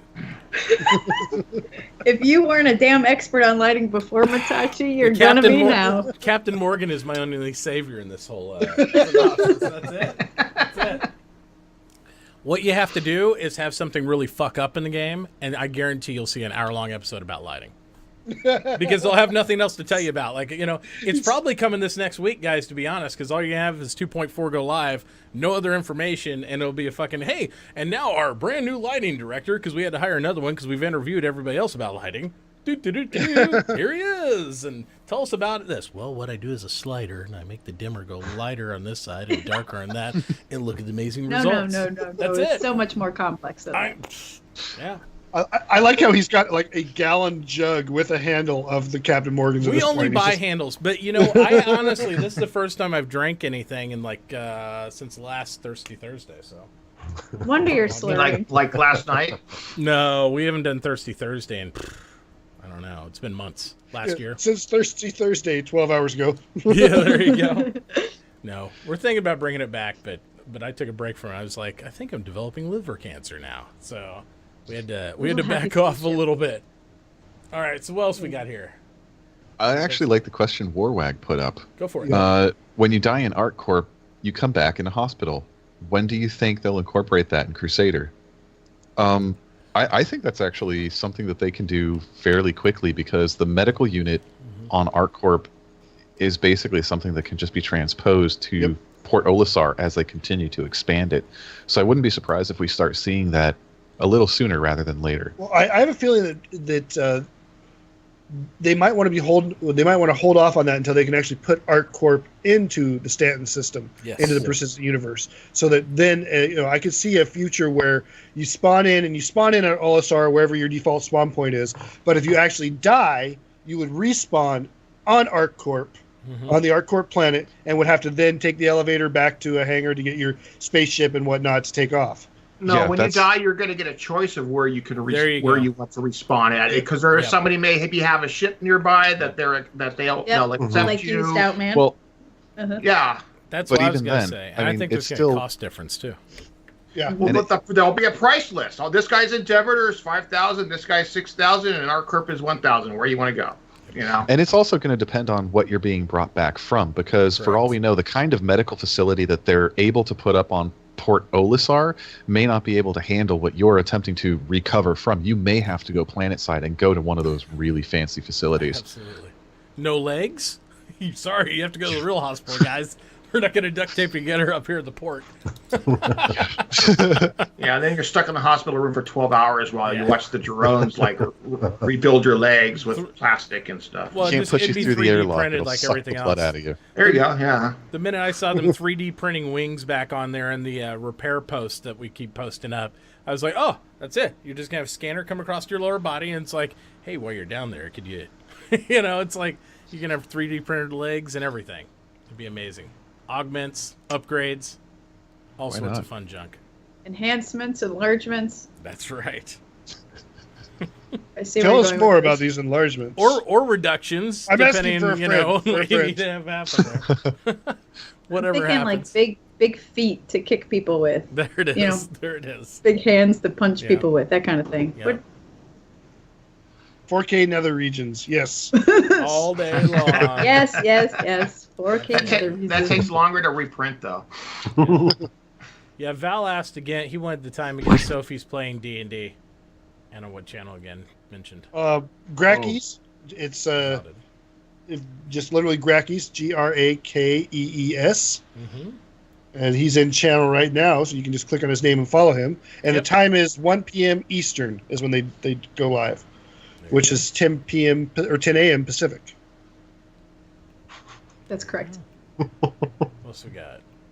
I like Toby Tej's question. Have you seen this one yet? Where? What purposes do you imagine for the 4 yet unannounced concept ships of the UK studio? T-haulers. I would love to see a tug. I know it sounds weird, but I would love to see some kind of a tug. Well, the Crucible's a tug ship. It can tow. They've already stated that. Mm-hmm. A small repair ship would A be small nice. one, though. Yeah. I'd would say be we nice. need big enough ships in the game to actually facilitate needing that type of repair. I mean, I know we have the Starfarer. I think we'd need something else in there for them to kind of... I guess in concept it doesn't matter, though, because you can say, oh, it's a concept cell and give it out a year later. It wouldn't even matter. But I would just like to... I'd like to see them continue to flesh out the occupational ships, even if we don't have all the occupations in yet, before they probably do all that. I think you're going to have some intermediate ships, because as they develop, like what they're saying with the tugs and stuff like that, as they develop these, what do they call them, the design palettes, or I keep using the wrong terminology on that, where they develop the different Anvil, all the different companies. The design, what do they call What those? do they call that? I totally just drew a... It's not design documents. They have a specific term they use. Yeah, they for it. do, for their actual, all their elements and stuff like that. Somebody tell me, quickly. I know somebody knows this, because it's going to bug me all night now. It was in the monthly report. The manufacturer style sheets. Style sheets! There we What go. about that? Yeah, that's it. So as they develop all the style sheets and things of that nature, I think they just, hey, if we put this and this together, look, you got this awesome looking ship. And I really believe that. That's what you get with like the things like the Saber and all these other things. So I think you're going to continue to get some. Well, of that's that. to give Mitauchi is never going consistency to plug Grackies across the again. manufacturer. Why? What happened? What do you do? That's What great. he just said. For that plug, in honor of Mitauchi, I will be certain to make a DM call and go into intense detail describing the lighting of one of the taverns in my world. Jeez! I feel like it's going to be That's this whole. an And I hour's hope- worth of the show cover to cover. That's easy. All right. Oh, Grackies, boy. can we include your lightning bugs in that too, for the lighting concept? That's all. Prepare yourself, sir. Prepare yourself. I will be watching your D&D stream. Prepare Yeah, yourself. Sophie, just keep asking to describe the shadows in more and more and more detail. Yes. And so could you give me more information about these? If I move my hand like shadows? this, what does the shadow look like? Yeah. Would you say Fireball in the that's more shadows. would you say that's more of a velvet black or a Right, or midnight a, black. Yeah. midnight black? Yeah, Lo- longest Describe the D&D texture. ever. It's like we didn't The get through a rock-based turn, texture is guys. really Sophie's nice. still asking about descriptions on stuff. Is there a I sharp don't know edge what to you're the talking shadow cast by that chair, or is it more of a beveled edge? What happens when I stick my finger in it? Those things over He's gonna after about an hour, he's gonna be like, Sophie, roll a d20. And no matter what you roll, it's gonna be, oh, you're dead. Oh, you had an embolism and died. When I die, do I see dark shadows or? Oh, silence, Just a 50-foot radius, be quiet. Yeah. The light at the end of the tunnel casts shadows. Yes. And is it volumetric lighting or is it dynamic lighting? What kind of per pixel or what kind of shaders does the light at the end of the tunnel give me? There you go. Yes. I'm attacking the darkness, Mad Hatter Mike says. Nice. Oh man. So what else we got here? We say, do you guys think they will just ship health pools to accommodate damaged subsystems in single-seat fighters? Right now, they just go boom. Yes, absolutely.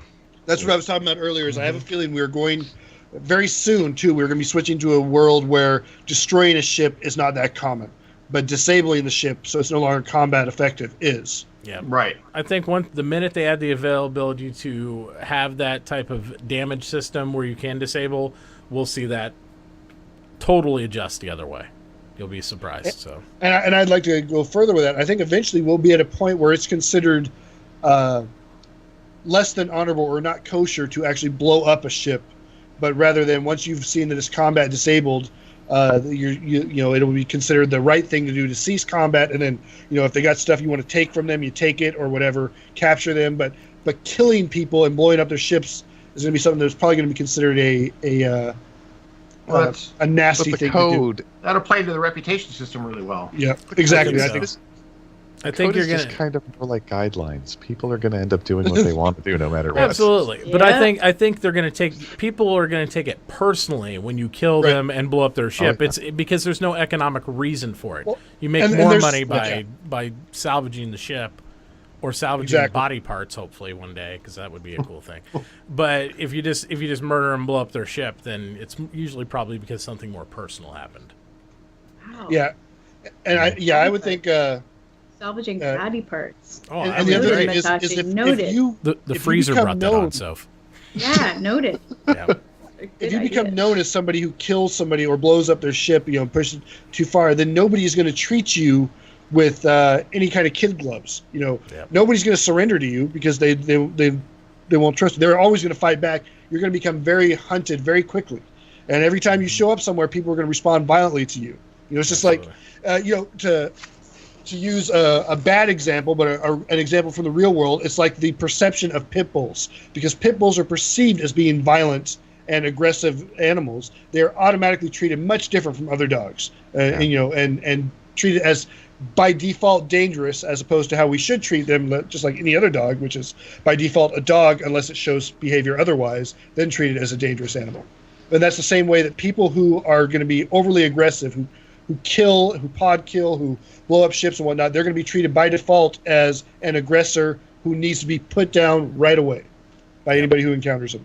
Well, it's just like anything else. If you're in a comlink area, you're not going to get a single level. You'll go like max level on criminality and stuff based on what you do, not stage by stage, depending on the severity of your action. Did we get this one in respects to exploration? What is the mechanic potentially you look forward to the most on exploration? I don't know if on exploration, finding a nebula, finding a big gas cloud, starfare, and collecting black hole, making money. Yeah, something we can warp to. I look forward to finding wormholes and just strategic elements of travel where it's like, if you're in my organization's ability as mercenaries, that way you can find these, train guys to find them more in that mechanic, the probing, the scanning skill, how fast and efficient you are. That way if you're in a bad situation militarily or somebody radios for help, you can help them escape. Maybe they're blocking the jump points, the standardized ones. We'll get you out, guys. We got a wormhole up here. Let's go. And we guide them through, or we have a guy board them and drive their ship for them through this wormhole, because you're going to have to navigate it. And those guys are going to have to pay some big bucks for that type of action. So it's going to be fun. I think those type of mechanics, the probing and scanning, and how efficient you are at that type of stuff to discover objects, because the race for exploration is going to be very, very... I think it's going to be more aggressive than people think. There's going to be people that are like, oh, I just want to go out and explore. It's like everybody else is going to be like, I'm there first.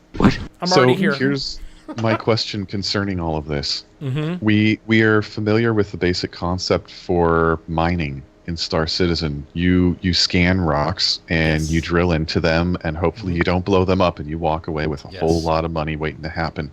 But you can walk away with even more money if you take the time to refine that shit. Right. Yep. So, my question is, who wants to take the time to do all the analytics to really encrypt, decrypt, and really develop the data that comes from all of the scans and the probes and everything else that you do when you're exploring? Because that's really what's going to determine the value of the data that you have to trade, Right. and whether or not it's worth trading in the first place. Yep. So that's what I'm really interested in. That's It's a going good point. to take a bunch of Orions keeping records for a while to get that type of data. On the mining aspect. I think Not a Karak, though. But this is one thing I've dealt with a lot in the organization I ran in EVE Online too, because we had a lot of good people that probed and did all that sort of stuff as far as wormholes went. And the difference is in EVE, K-space or worm space is actually a physical point. So instead of a traversal tunnel that you travel through another known region of space, like if you're traveling from one system in Star System to another through a wormhole, you actually in EVE you jump through a wormhole into this void of space, Right. that would change up a little bit here and there, but it was statically moving around the universe, and then jumped out on the other end, and then wormholes would open through either end. I think one thing that we'd see that is going to be interesting, people in EVE sold wormhole information all the time to people. Right. And they had no idea what was on the other side. They're like, oh, here, we found this, found this. And you sell those quickly at low value. Now, the more information you have about that wormhole, the more it's going to sell. So I think what's going to happen inside Star System, because they don't have that void of space you jump into, it's going to be quick sell stuff. Like, hey, I got a wormhole here. You want to check it out? Or I know this is a pathway to X, so you can get there. I think that we know for a fact that's not going to be the case, particularly talking about wormholes, jump gates, and the like, because you're actually going to have to fly your ship through these jump gates. You're going to have to travel them. They are roads, and these roads actually convulse and pulsate and move. So Karak, as the perfect example, is a ship that was specifically designed with exploration in mind, and not just any kind of exploration, but finding and charting these new jump points. Those antenna and the thing that the thing that expands out of the nacelles, those are designed to map the maximum size of the jump point. That's there to or the minimum size of the jump point. If the jump point gets smaller than that, then it's too much for the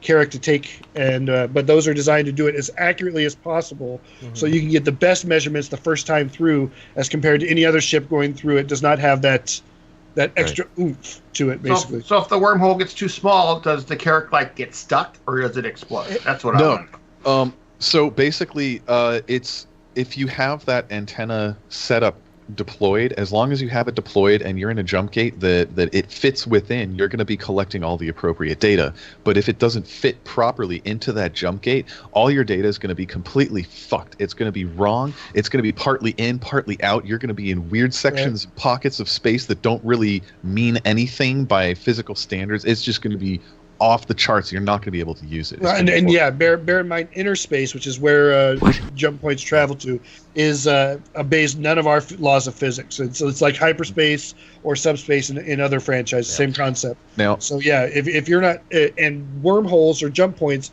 are normal space within interspace. And that's how we can travel through it. And that's not to say that the Karak won't be able to travel through jump gates smaller than that. It's just to say that if it's smaller than what those antennae are capable of being within, then the Karak's capability to track and record that jump gate is really no different from any other ship out there. It's those antennae that really make the difference. And if it can't deploy those antennae, whatever. Yep. Now, quick question, though. So I haven't followed as much about all the details in Star System about the wormholes. I have been made aware of their functionality and all that. Is it going to be similar to EVE, where they depreciate in mass based on what travels through them, and then they disintegrate and repopulate wherever? We don't know. We do know that they do plan on some sort of mechanic to require explorers to be constantly finding new jump holes.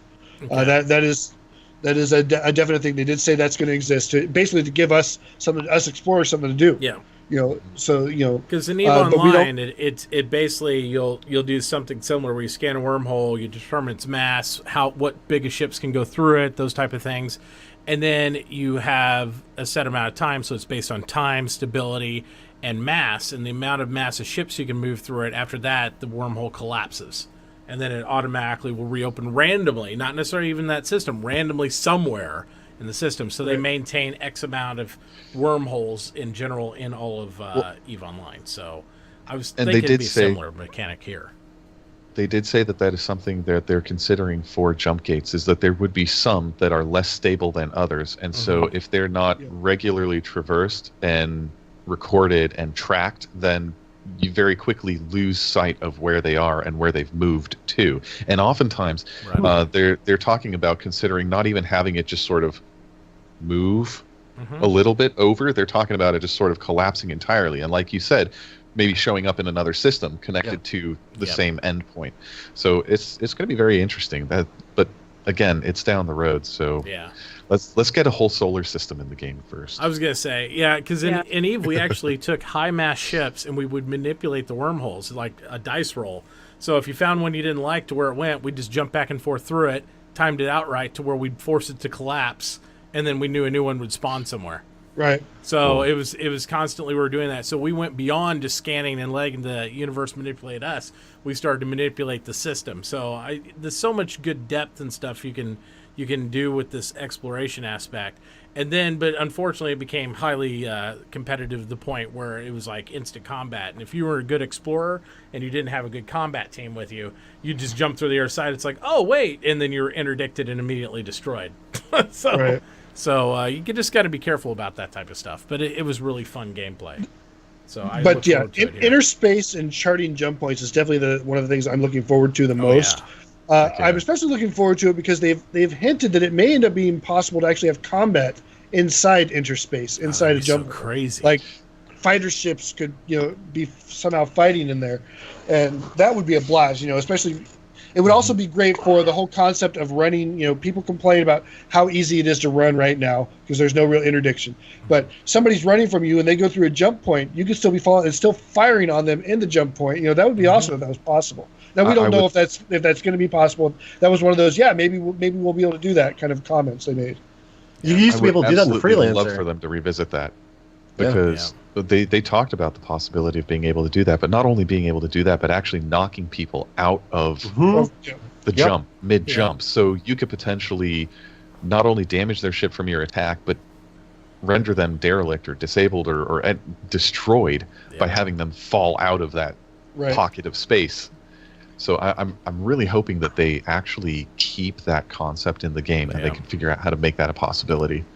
What a great tactic. You have a superior enemy fleet follow you into a large wormhole, and then you destabilize it on the other end, so you basically collapse it with the whole fleet being scattered throughout who knows where all over the solar system. Yeah. It's like, well, what if you preemptively went in before? I mean, I'm constantly wondering what aspects of prior Chris Roberts games are they going to reintroduce? In Freelancer, you could sometimes preemptively go into a jump, knock out, because you'd have a jump hole, but then going along it, if you took the entire length, there were corridors or things that you were able to knock out. So you would knock out the trade lane. Yeah, the trade lane, and you knock it out, and people would be forced to come out and jump, and it was a lot of fun. I mean, it was dangerous for those people, and you'd have to kind of watch, okay, I'm going in, because you have a whole line of people who want to go in there, and if you had a jerk or somebody wanting to take you out. Absolutely.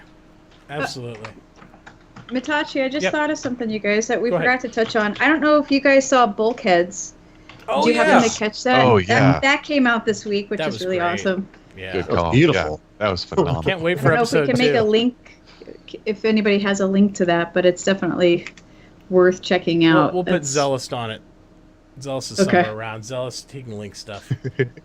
Get to work, Zealous. Come on, buddy. You can do it. I give him so much crap. Wake up, Zealous. Come on, Zealous. We need a link to Bulkheads. That was beautiful. Bulkheads was... Yeah, it had that real red versus blue feel too, but they definitely kept in the Star Citizen wheelhouse, so it was really good. I liked it. Racky says, "What's Bulkheads?" Yeah. Come on. No, it was okay, honestly, but they need to really recast that Brock guy. I don't know. There's something about that Brock guy's voice. I just don't like it. Yeah. I don't know. very amateurish. Don't worry. Like I heard I secretly they're gonna kill him off by episode 3, so I'm not really worried about it. Yeah, that might be a good idea. Maybe just kill him off. They told me that in confidence. They said don't tell that guy, but he's out. For all we know, it could be like the pilot episode of the original series from Star Trek. They only keep like one. Just like one. Yeah. Yeah. The Thor shoe. If they keep one of them, it's got to be Marine 1. Marine 1 was great. Yeah. There you go. All right, what else we got? Question-wise, I've been following along here. Being able to I'll be right back, guys. Go for it. Okay. There's some guy named Brock at my door. I think Woojin said something about you think the Carrack being able to hold a dedicated snub, no pocket carrier being able to hold other ships.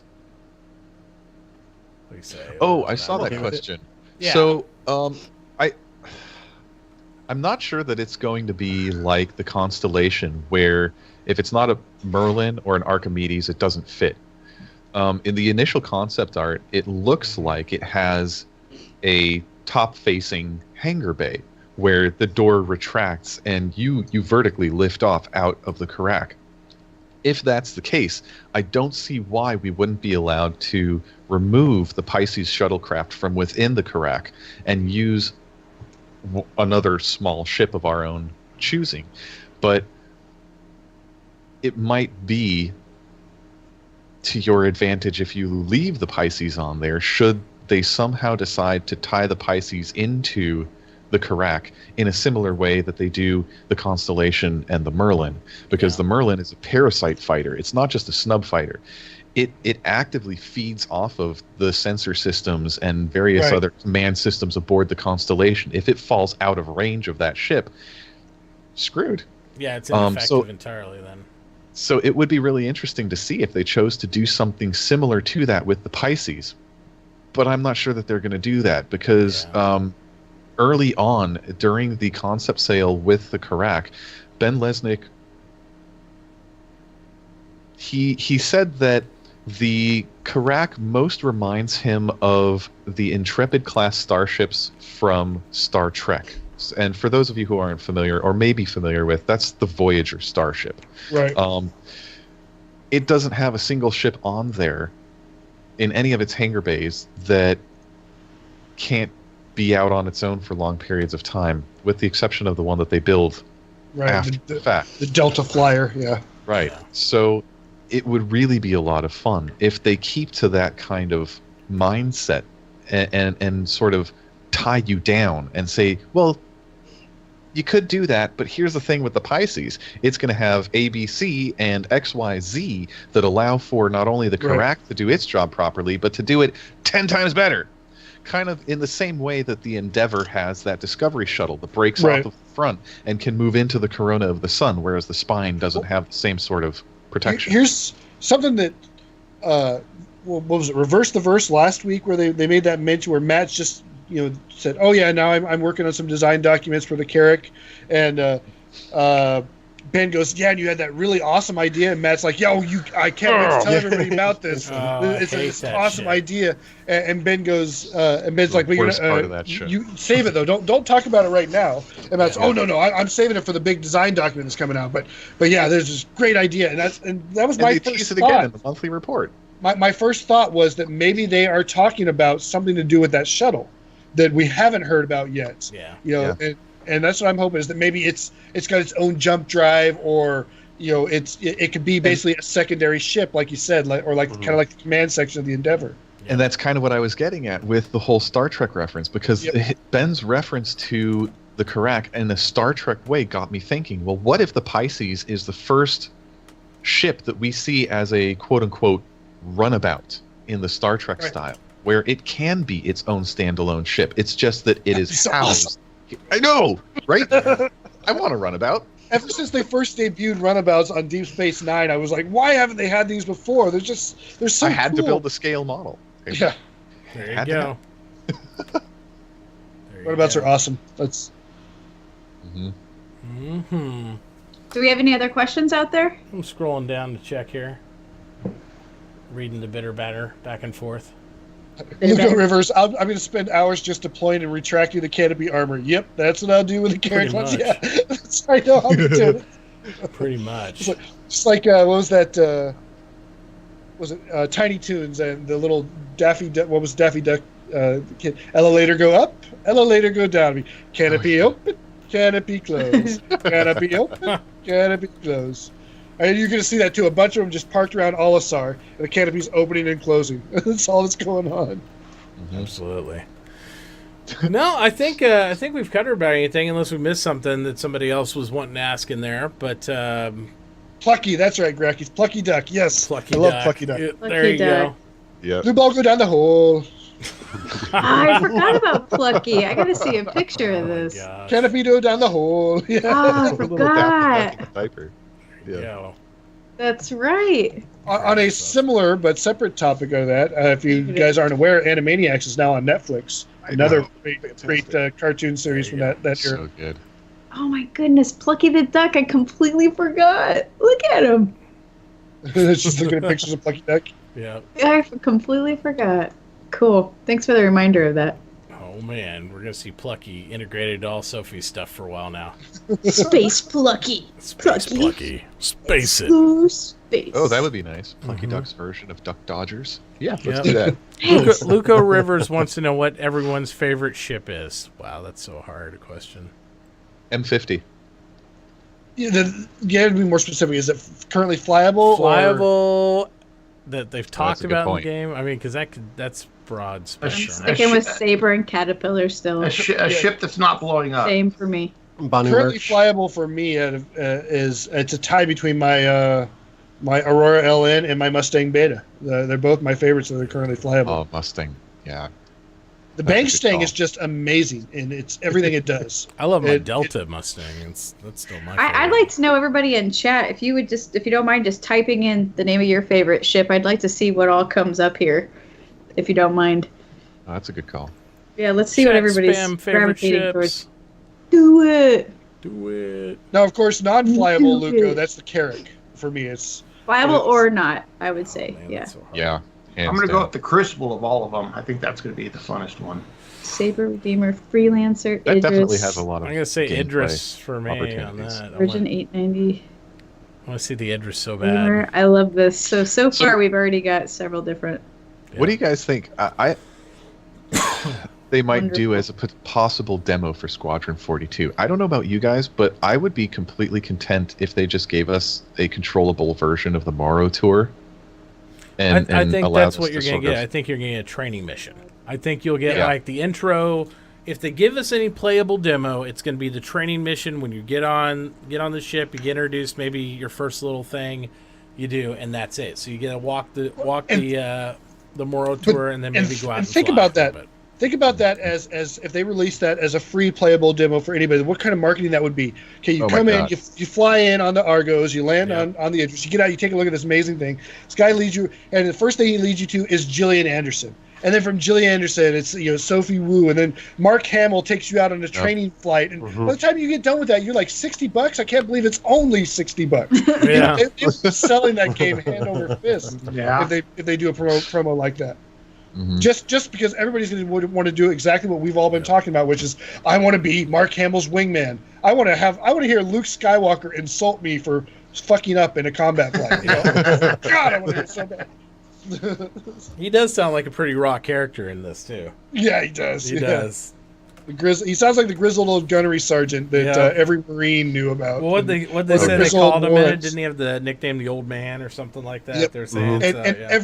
every unit in the military has that guy. In the Army, it's often a warrant officer or a Hell yeah. an E7 a sergeant, a sergeant first class. In the Marines, it's always the gunnery sergeant. It's always a gunnery sergeant. But Yep. and it's just they talk like they smoked 5 packs a day for 50 years because they did. They drink coffee in place of water, and yet they never go pee, and they're always tired for some reason, and they're just angry about everything. There So I you had a go. drill sergeant like that. Yeah. Drank nothing but coffee, breathed nothing but cigarettes, and his favorite volume was louder than my lungs can handle. But he could still run 2.5 miles in just under 13 minutes. and beat the shit out of you if you did something wrong. So some Was of those the- guys, man, they're pretty tough. Still I had a allowed. 97 named Smoke. That was his nickname because of how much he smoked. He would actually, when we were doing runs, he'd run with a cigarette hanging out of his mouth. Like lit cigarette hanging out of his mouth. We'd breathe in, he'd inhale the smoke and breathe it out through his nose as he was running. Like the guy never put down cigarettes. That was this drill sergeant. He would run laps around you with a cigarette in his mouth as you're running. And he called it his the iron lung stretch. He's like, I'm doing the iron lung stretch. Oh wow. It's insane. Oh, but my favorite thing about this guy was probably about once a week, there would be at least one person late to formation. And every week he'd have a new coffee mug, because as soon as you show up late to formation, that coffee mug would just as high up into the air, and we would time it, how long it would take to come down. Dude, some people had to get their cars fixed. It was glorious. It was fantastic. Yep. Oh, And then that's the crazy longest sauce. string of expletives you've ever heard in your life. Goddamn motherfucker, worthless pieces of shit. So I've been great. doing this for 25 years, and I've never seen somebody as absolutely worthless as you. And all I can fucking hear is a sorry, drill sergeant. What the fuck is wrong with you? Yep. Sorry. You're damn right you're sorry. You're the sorriest son of a Kiss bitch the I've ever laid pavement. eyes on.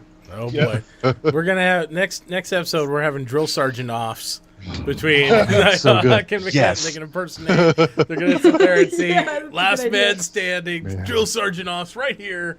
You'll see it. But in the meantime, guys, we're gonna do a quick keyword raffle for a $10 Star Citizen gift card to one lucky viewer. So we're gonna do that right now. Thank you guys for watching tonight. Thank you guys for being here. All you'll have to do is enter the exclamation mark 2.5 in chat. Toy Just be grubbing, sure you're to not know. allowed to. Oh boy. Yeah, Oh, Toy, man. Toy's totally banned for life, so it doesn't really Hi, matter. hi, Handy Capable And Nation. zealous. Here's my lady. Handy There you Capable go. Nation's here to see me. She follows me around to stare at my beautiful face. Good. Stalker? Yes. So Welcome, Stalker. Yes. while we're waiting See, on- look at all those sexy gentlemen at the bottom, she said. She said all of those to make Stoutman and Moonshiner feel good about themselves. There She's you really go. talking to me. There you go. Excellent. Keep those entries going here for a little bit. Eric, I do- Moonshiner, you got anything you guys want to promo? Nighthawk? Anybody want to promo something? Since Come hang out with me, guys. I'm here every day, Monday through Friday, or Saturday, Tuesday. Go hang out with Moonshiner. That's Mhm. my promo. There you there go. you go. Hang out with Hang me. out with me. I don't think That's I it. added a command for you in this one since we went back to Depot. Damn it. Oh, hell Failure. no. Failure, Oh, Mitauchi. hell no. Failure. Ghost says, "Oh, a Boo. raffle? Well, congratulations to Tobatosh for the win." You should be banned for a little while. You're always winning. and Always. everybody's channels too. He's so good at Seriously. it. The sad thing is Toby's generous enough. He probably paid for most of the raffles that he's winning That's- as well too. yeah. So the irony in that, I can't really bitch because it's like, oh, True. Toby got his money back is more the thing than Toby won something. So congratulations on that. We'll see what happens. Oh, next just tried to promote Moonshiners and got timed out for there. it. Well, we'll take the time. We'll get it. We'll get him on there real quick. You gotta That's promote okay. Moonshiners. We'll see if Ahmad. I think Toy might be able to do it for me since obviously Zealous is Asleep.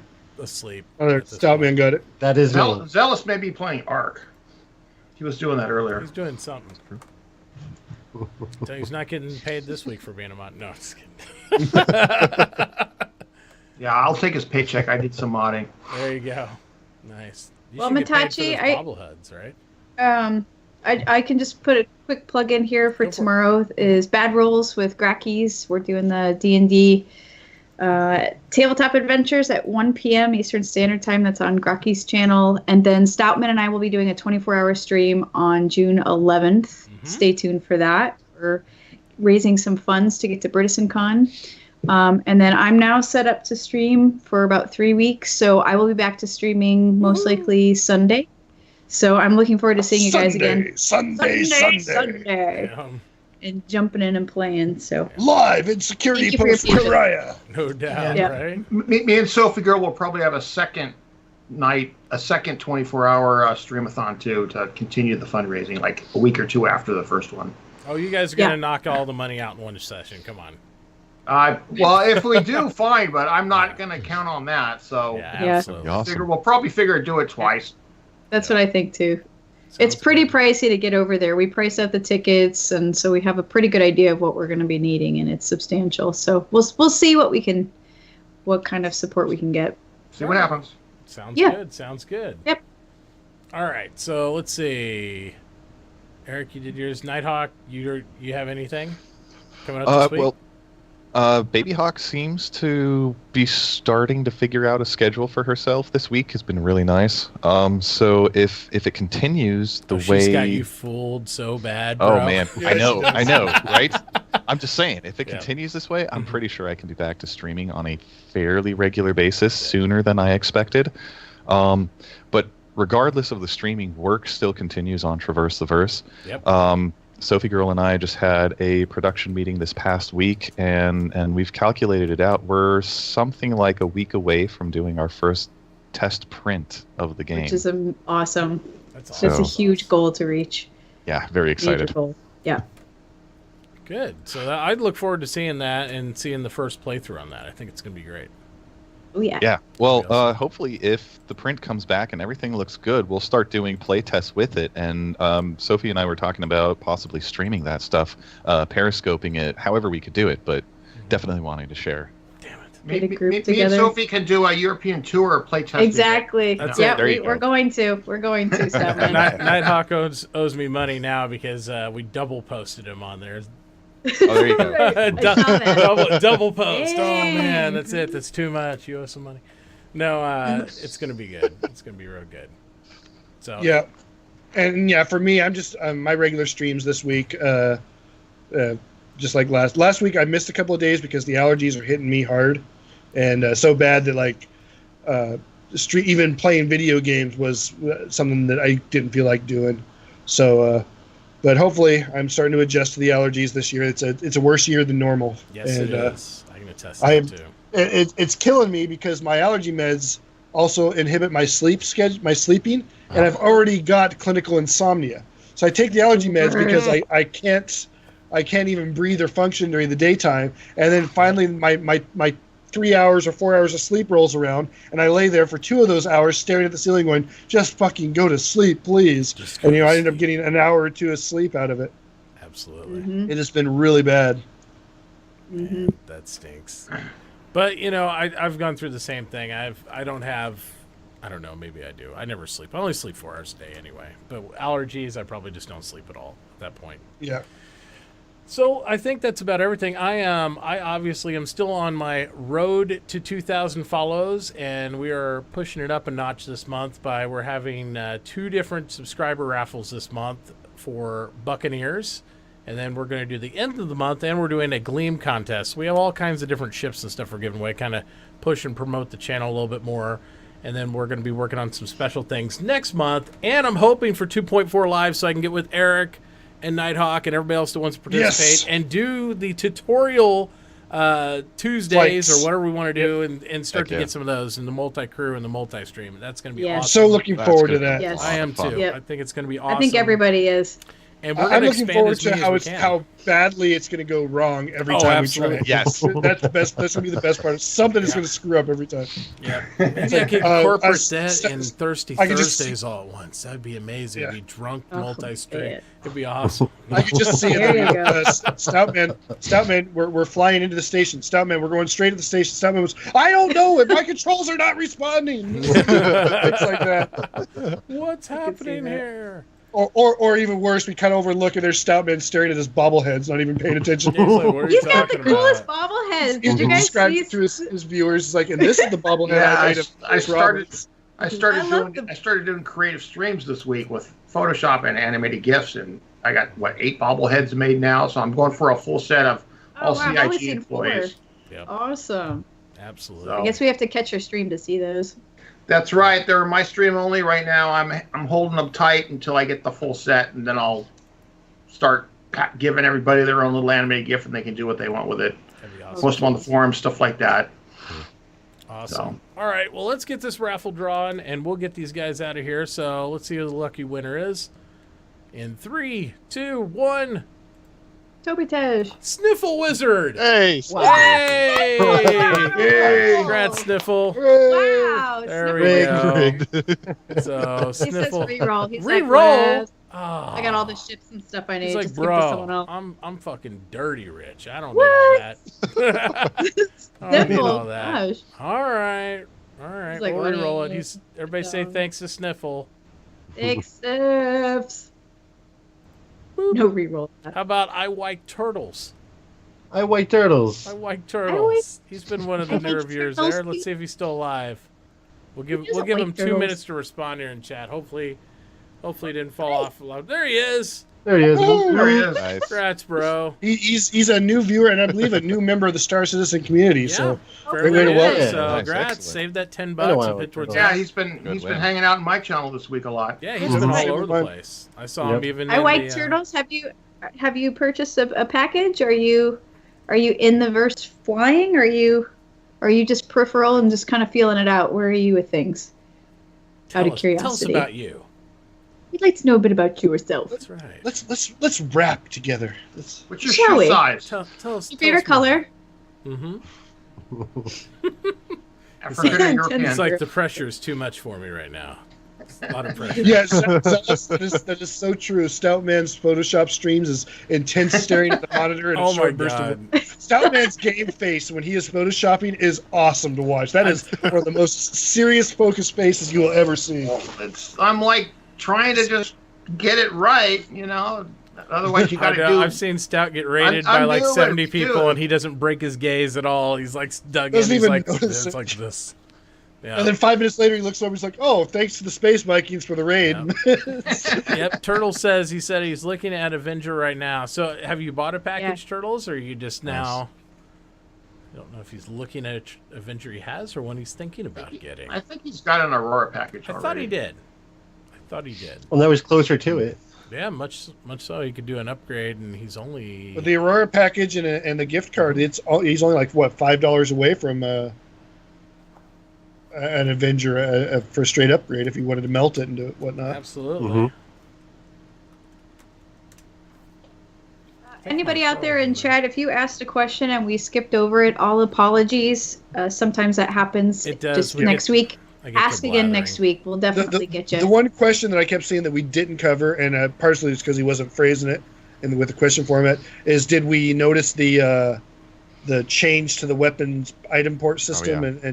And yes, we did notice that. We had a brief discussion of it pre-show, and the long and short of it is it's fairly confusing, and I think there's going to be a lot of restructuring of that system because right now the way it's designed, nobody is going to be doing anything but mounting twin mounts on their ships because you could just get more firepower that way. Absolutely. So I'm gonna stick that size 4 on my Vanguard. Can't wait. Says he says, "Do you have a game package?" Well, he says he has a Mustang without a Mustang. game package. he's maybe the Omega thing, or I don't know. which Mustang, Turtles? Oh, he doesn't have a game package yet. He doesn't have a game package yet. So somebody must have won a ship. Yep. Did you win a Mustang from me? Somebody recently won a Mustang from me. It might have been him. I don't know. Yeah. So yeah, he's probably how he won a ship from somebody. So Well, don't forget to use my referral code. As everybody else is reminding you there. Use my referral code. I only need a couple more to get that Gladius. That I nobody don't wants think anymore. you can use the referral code if he's already got the Mustang. Damn it! You I can't think it's melt only that, for- right? Damn it! Yeah, you can melt it, but he still can't use it for a referral code. No, not if Because he's already it's- made an it's on- account. Account creation, yeah. Yeah, it's all good. All right, well, Turtles, you know the deal. Make sure to send me a Twitch message with your information for RSI, with your handle and your associated email, and we'll get you that card sent right over to you and all that good stuff. So make sure to give me that, and I will look for the message in the morning, and we'll make it happen, Captain. But for everybody else, thank you for the questions. Thank you so much to Nighthawk, Sophie, Stout, Moonshiner, and Eric for being here tonight and BSing it up with me. It's been a good show. I've enjoyed myself. Hopefully you all have enjoyed yourselves too. Certainly. And we will see you next week at 10:30 p.m. CST on Friday for the Space Bro Show once again. You guys have a great night. Bye, guys. Bye. Bye-bye. Appreciate May all your foreheads grow like the mighty oak. You and your tree, you and your oaks. I don't know. Last time you said that, I got some splinters. That was pretty bad shit. I don't know what it's like. It's like taking them out. It's like, God damn, my forehead too. So bad. So bad.